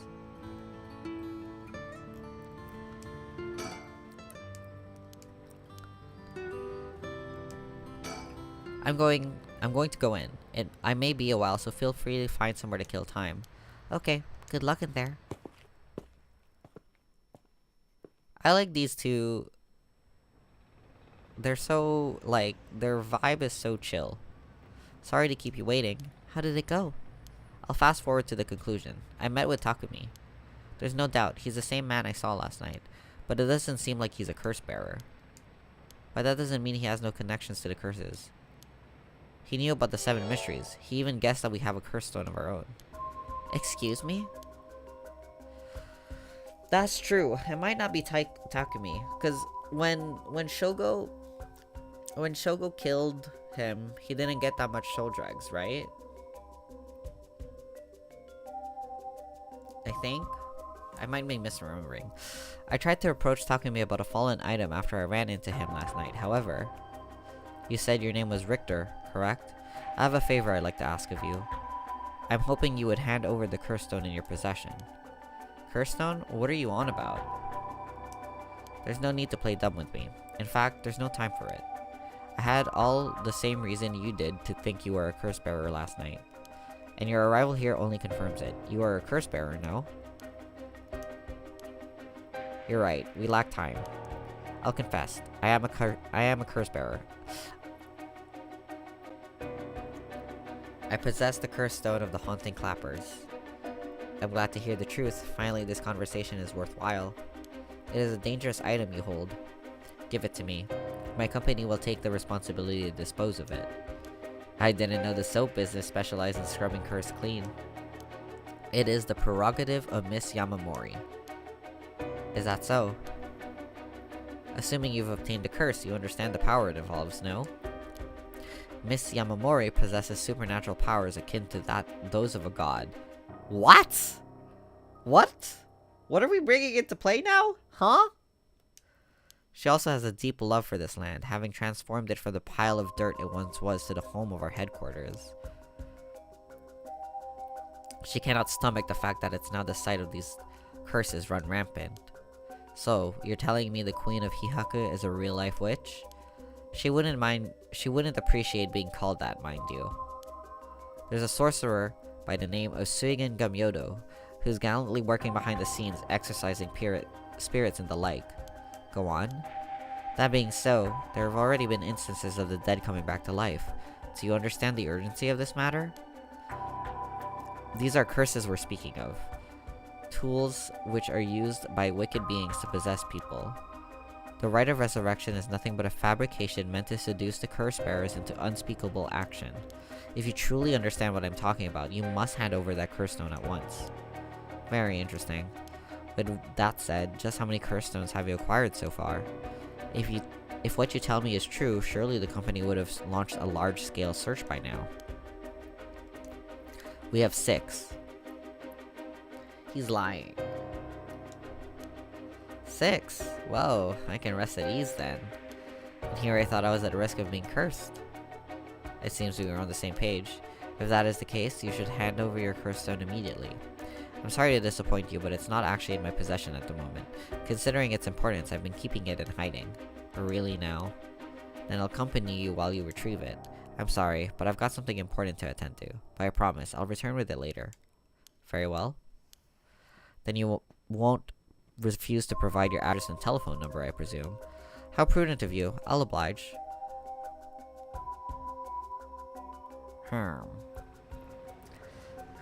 And that's how it went. So they aren't after the right after all. I wouldn't be so quick to trust him. Oh? I believe we're dealing with a master in deception. He may well have made up a story to convince us to part ways with our stone. I think he was lying about having procured 6 curse stones as well. Like, really? 6? That's excessive. Well, now I feel gullible. The company is plotting something. I wonder what they mean to do with the curse stones.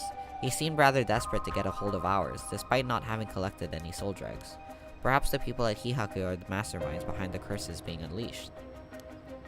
Because the chairwoman's a witch? I wonder about that too. If she were really that powerful, would her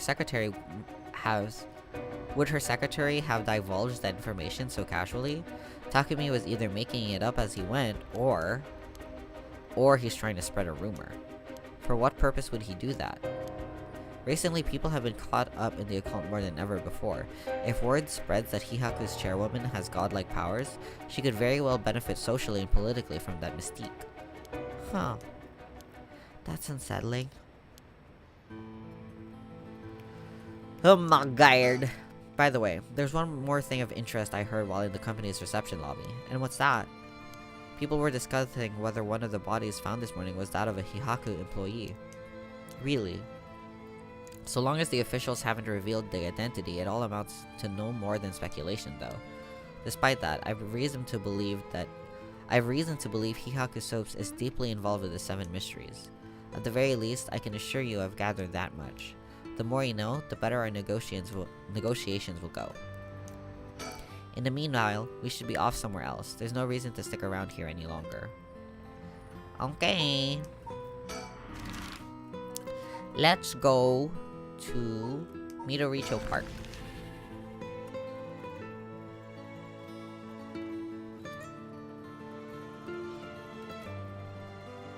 We're here. This is Midoricho Park. Ayame Tono lives around here. She wasn't in her apartment when I dropped by this morning. I wonder if it's worth checking again. It's always heartwarming to see children playing in the park. Richter seems to like kids, perhaps because they're on the same wavelength. Low-key insult. We won't get much done standing around here. Why don't I go and check out Ayame's apartment? You don't mean to speak with her, do you? No, I'd prefer to get an idea of what she's been up to. I'd like to see whether she's been home or not, just to potentially get a trace on her movements. Then be my guest. Okay, I shouldn't be long.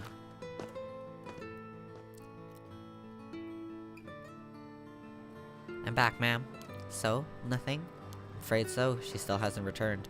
However, I noticed a few people who seem related to the police force keeping watch in the area. I don't know if they've got their eyes on her apartment, but they do appear to be watching the building it's in. Interesting. Huh. You've got a sharp eye to have noticed them despite being so covert. I wonder if there's someone else who lives in that same apartment building. What can I say? It's part of the job.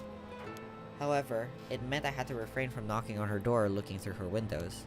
I wasn't able to check her electric meter or mailbox either, unfortunately. You were planning to go that far? We won't make much progress sticking around here. Let's see if there's a sticker somewhere. I don't see a sticker.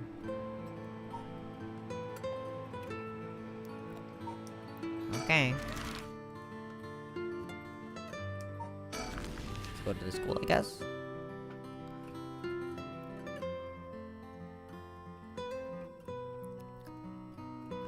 Here we are at Ground Zero, Komagata High School. I guess it's logical that the police got this place shut down. The teacher's body was found here after all. It's as if the students have nowhere to go now that school's closed.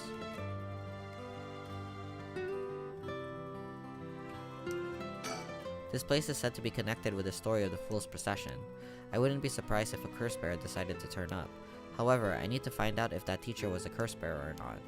I expect the police to be baffled since they don't know about curses. I can ask around to see what the students have to say. Yeah, let's inquire. Alright, I'll go ask the students about Michio.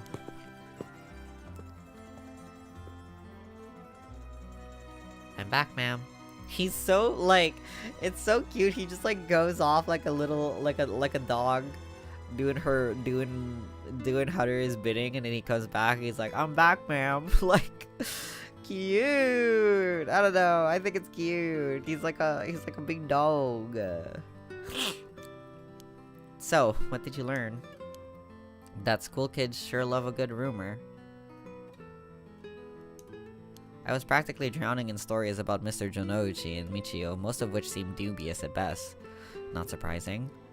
Most of what I heard was hardly worth a second thought, but there was one story that caught my attention. Oh? Some believe Michio is the one who killed Mr. Jonouchi. Really? The story's got two pieces of evidence to back it up. One of them wasn't news to me. Apparently he's been mumbling that Michio was going to kill him for some days now. A fellow teacher overheard his mumbling and told the students. And then it spread like wildfire, I suppose? Rumors that juicy don't stay a secret for long. As for the other piece of evidence, a pig-tailed girl in her school uniform was seen around the school late last night. Go on. Although numerous people claim to have seen the girl, not one of them saw her face. Some were proposing it was Michio brought back to life, or that it was her vengeful spirit. But it's not like Michio's the only high school girl to wear pigtails. That rumor might have been made up just to fan the flames. Huh. But if it were true, I'd want to get a hold of her in order to hear her side of the kidnapping. If she's alive, that'd be ideal. There's still one more thing I should mention. I discovered where Michio lived. A student had a list of student addresses on hand. That's an amazing find. I believe all the students actually have a copy of said list. It truly worries me how easy it was to obtain what should be confidential information. Yeah, that's fucked! Imagine what would happen if that information got into the wrong hands. Well, so far it hasn't, no? Sure, let's hope it stays that way. In the meantime, it's now possible for us to visit Michio Shiraishi's house. Oh my god, yippee! Let's do that! I can imagine the students are uneasy after learning of the murder. It may do them well to stay home for some time, if not for fear of their safety. The police are probably too wrapped up in solving the case to be concerned about the students' mental health. I can see that. It's important that society provides a safe environment for the benefit of our youth. Some school policies could use some rewriting, especially those handling students' personal information. That's right, I don't want a student being kidnapped on their way back home ever again. I expect criminals to grow more cunning as time passes. There may be times where the authorities can't keep up. That's where outlaws such as myself come in. What's this about? Actually, just forget I said anything. He called himself an outlaw. Alright, Michio Shinaishi's house.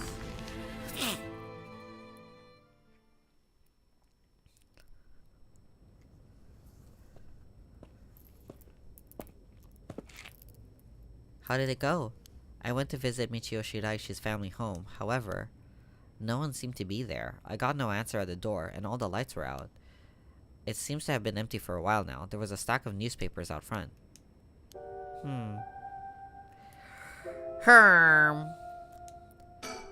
Social connections run deep in working class areas like this, so I decided to talk to the locals.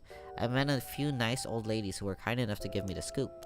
Turns out the Shiraishi's reputation really went down the dumps this past year. Is that so? I'll give you a quick summary. They moved here about 3 years ago. Their previous residence was in a better part of town. Oh god. Michio's father died in a car accident, leaving behind just the two of them. Michio's mom, Toshiko, now a single mother, relocated here. At first they got along with their neighbors, many of which were in similar situations, helping and being helped in return. So far so good, what happened? Well, as I said, their reputation began to go downhill about a year ago. A man recognized as Toshiko's common-law husband had moved into the household. His name was apparently Kankichiro Iwai. Neighborhood gossip is something else. Somehow everyone knew his name. So what of this Iwai character? He was apparently a vulgar fellow with a criminal record. He was prone to violent outbursts. The neighbors often heard screams and shouting coming from the home. The neighbors took particular notice of Nichiko's screams, pleading with him not to hit Michio. That's terrible. As if that wasn't unsettling enough, every night the neighbors also began to hear an eerie chanting. Through this, the Shiraishi's standing in the neighborhood plummeted rapidly. Toshiko was often seen covered in bruises and wounds. She stopped responding to her neighbors. She would just turn the other way when greeted. They kept their storm shutters closed even during the day and effectively shut themselves away from the entire community. That sounds horrible. Why didn't the police step in and do something? Unfortunately, under our current laws, the police aren't allowed to get involved with domestic disputes. That's awful. And then Michio reportedly killed herself. Things only got worse with Iwai. Toshiko was admitted to the hospital for physical and mental abuse. Ever since, Iwai hasn't returned to the home. Many locals expressed sympathy for Michio's circumstances, but just as many were fed up with the Shiraishis entirely and seemed relieved that things were finally quieted down again. It seems that they were still considered outsiders even after 3 years of living here. I don't understand it. Why would Toshiko have gotten involved with such a brutish good-for-nothing in the first place? I've heard many stories where one's partner's personality does a complete turn after entering a relationship. After her first husband's death, Toshiko's financial situation had also taken a turn for the worse. She was determined to send her daughter to a good high school. It's possible she fell victim to sweet promises. Life can be tough, I suppose. You don't seem moved by the story, ma'am. That's fine. People have all kinds of stories. Huh? Oh, so you came here too? What is it? Oh! Encounter! Could you repeat what you know one more time for me, Richter? Oh my god! No! Ah, Poopy McPoopy head. My voice is... I mean, you could probably tell, like, I'm having a hard time reading out loud anymore, but... It looks like they're... Okay, this is like... This happens at the same time, so this is them running into... They probably, like, run into... Oh my god, I want to click it so bad! Can I do one more, guys? Guys, can I do one more? We're gonna do one more. Let's do one more. Okay? Oh no, there's like more than one. Shit. I should probably leave it. My voice is really like leaving me. Oh my god. We did so much though, guys. We did so much. It just means, okay. Next time we play, which is, I don't know when. I still need to figure out my schedule next week. God, I love this music. It's so good. It's so fun. It's so whimsy. Anyway, yeah. I think I'm gonna leave things here. I think that was a good stopping point. And it'll make me excited to play it again. I really want to finish this game next week, so you might see this one on the schedule a lot. Sorry, Xenoblade, for taking a pause from you, so that I can finish this game, because I really want to play the sequel. But yeah. Okay. I think that's where I'm gonna end stream for today. I'm gonna go cook myself some food, because I'm starving. I hope everyone has a great rest of their Valentine's Day. Eat something nice. Tell your loved ones that you love them a lot. And yeah, thanks for hanging out with me. See you next time. Bye-bye!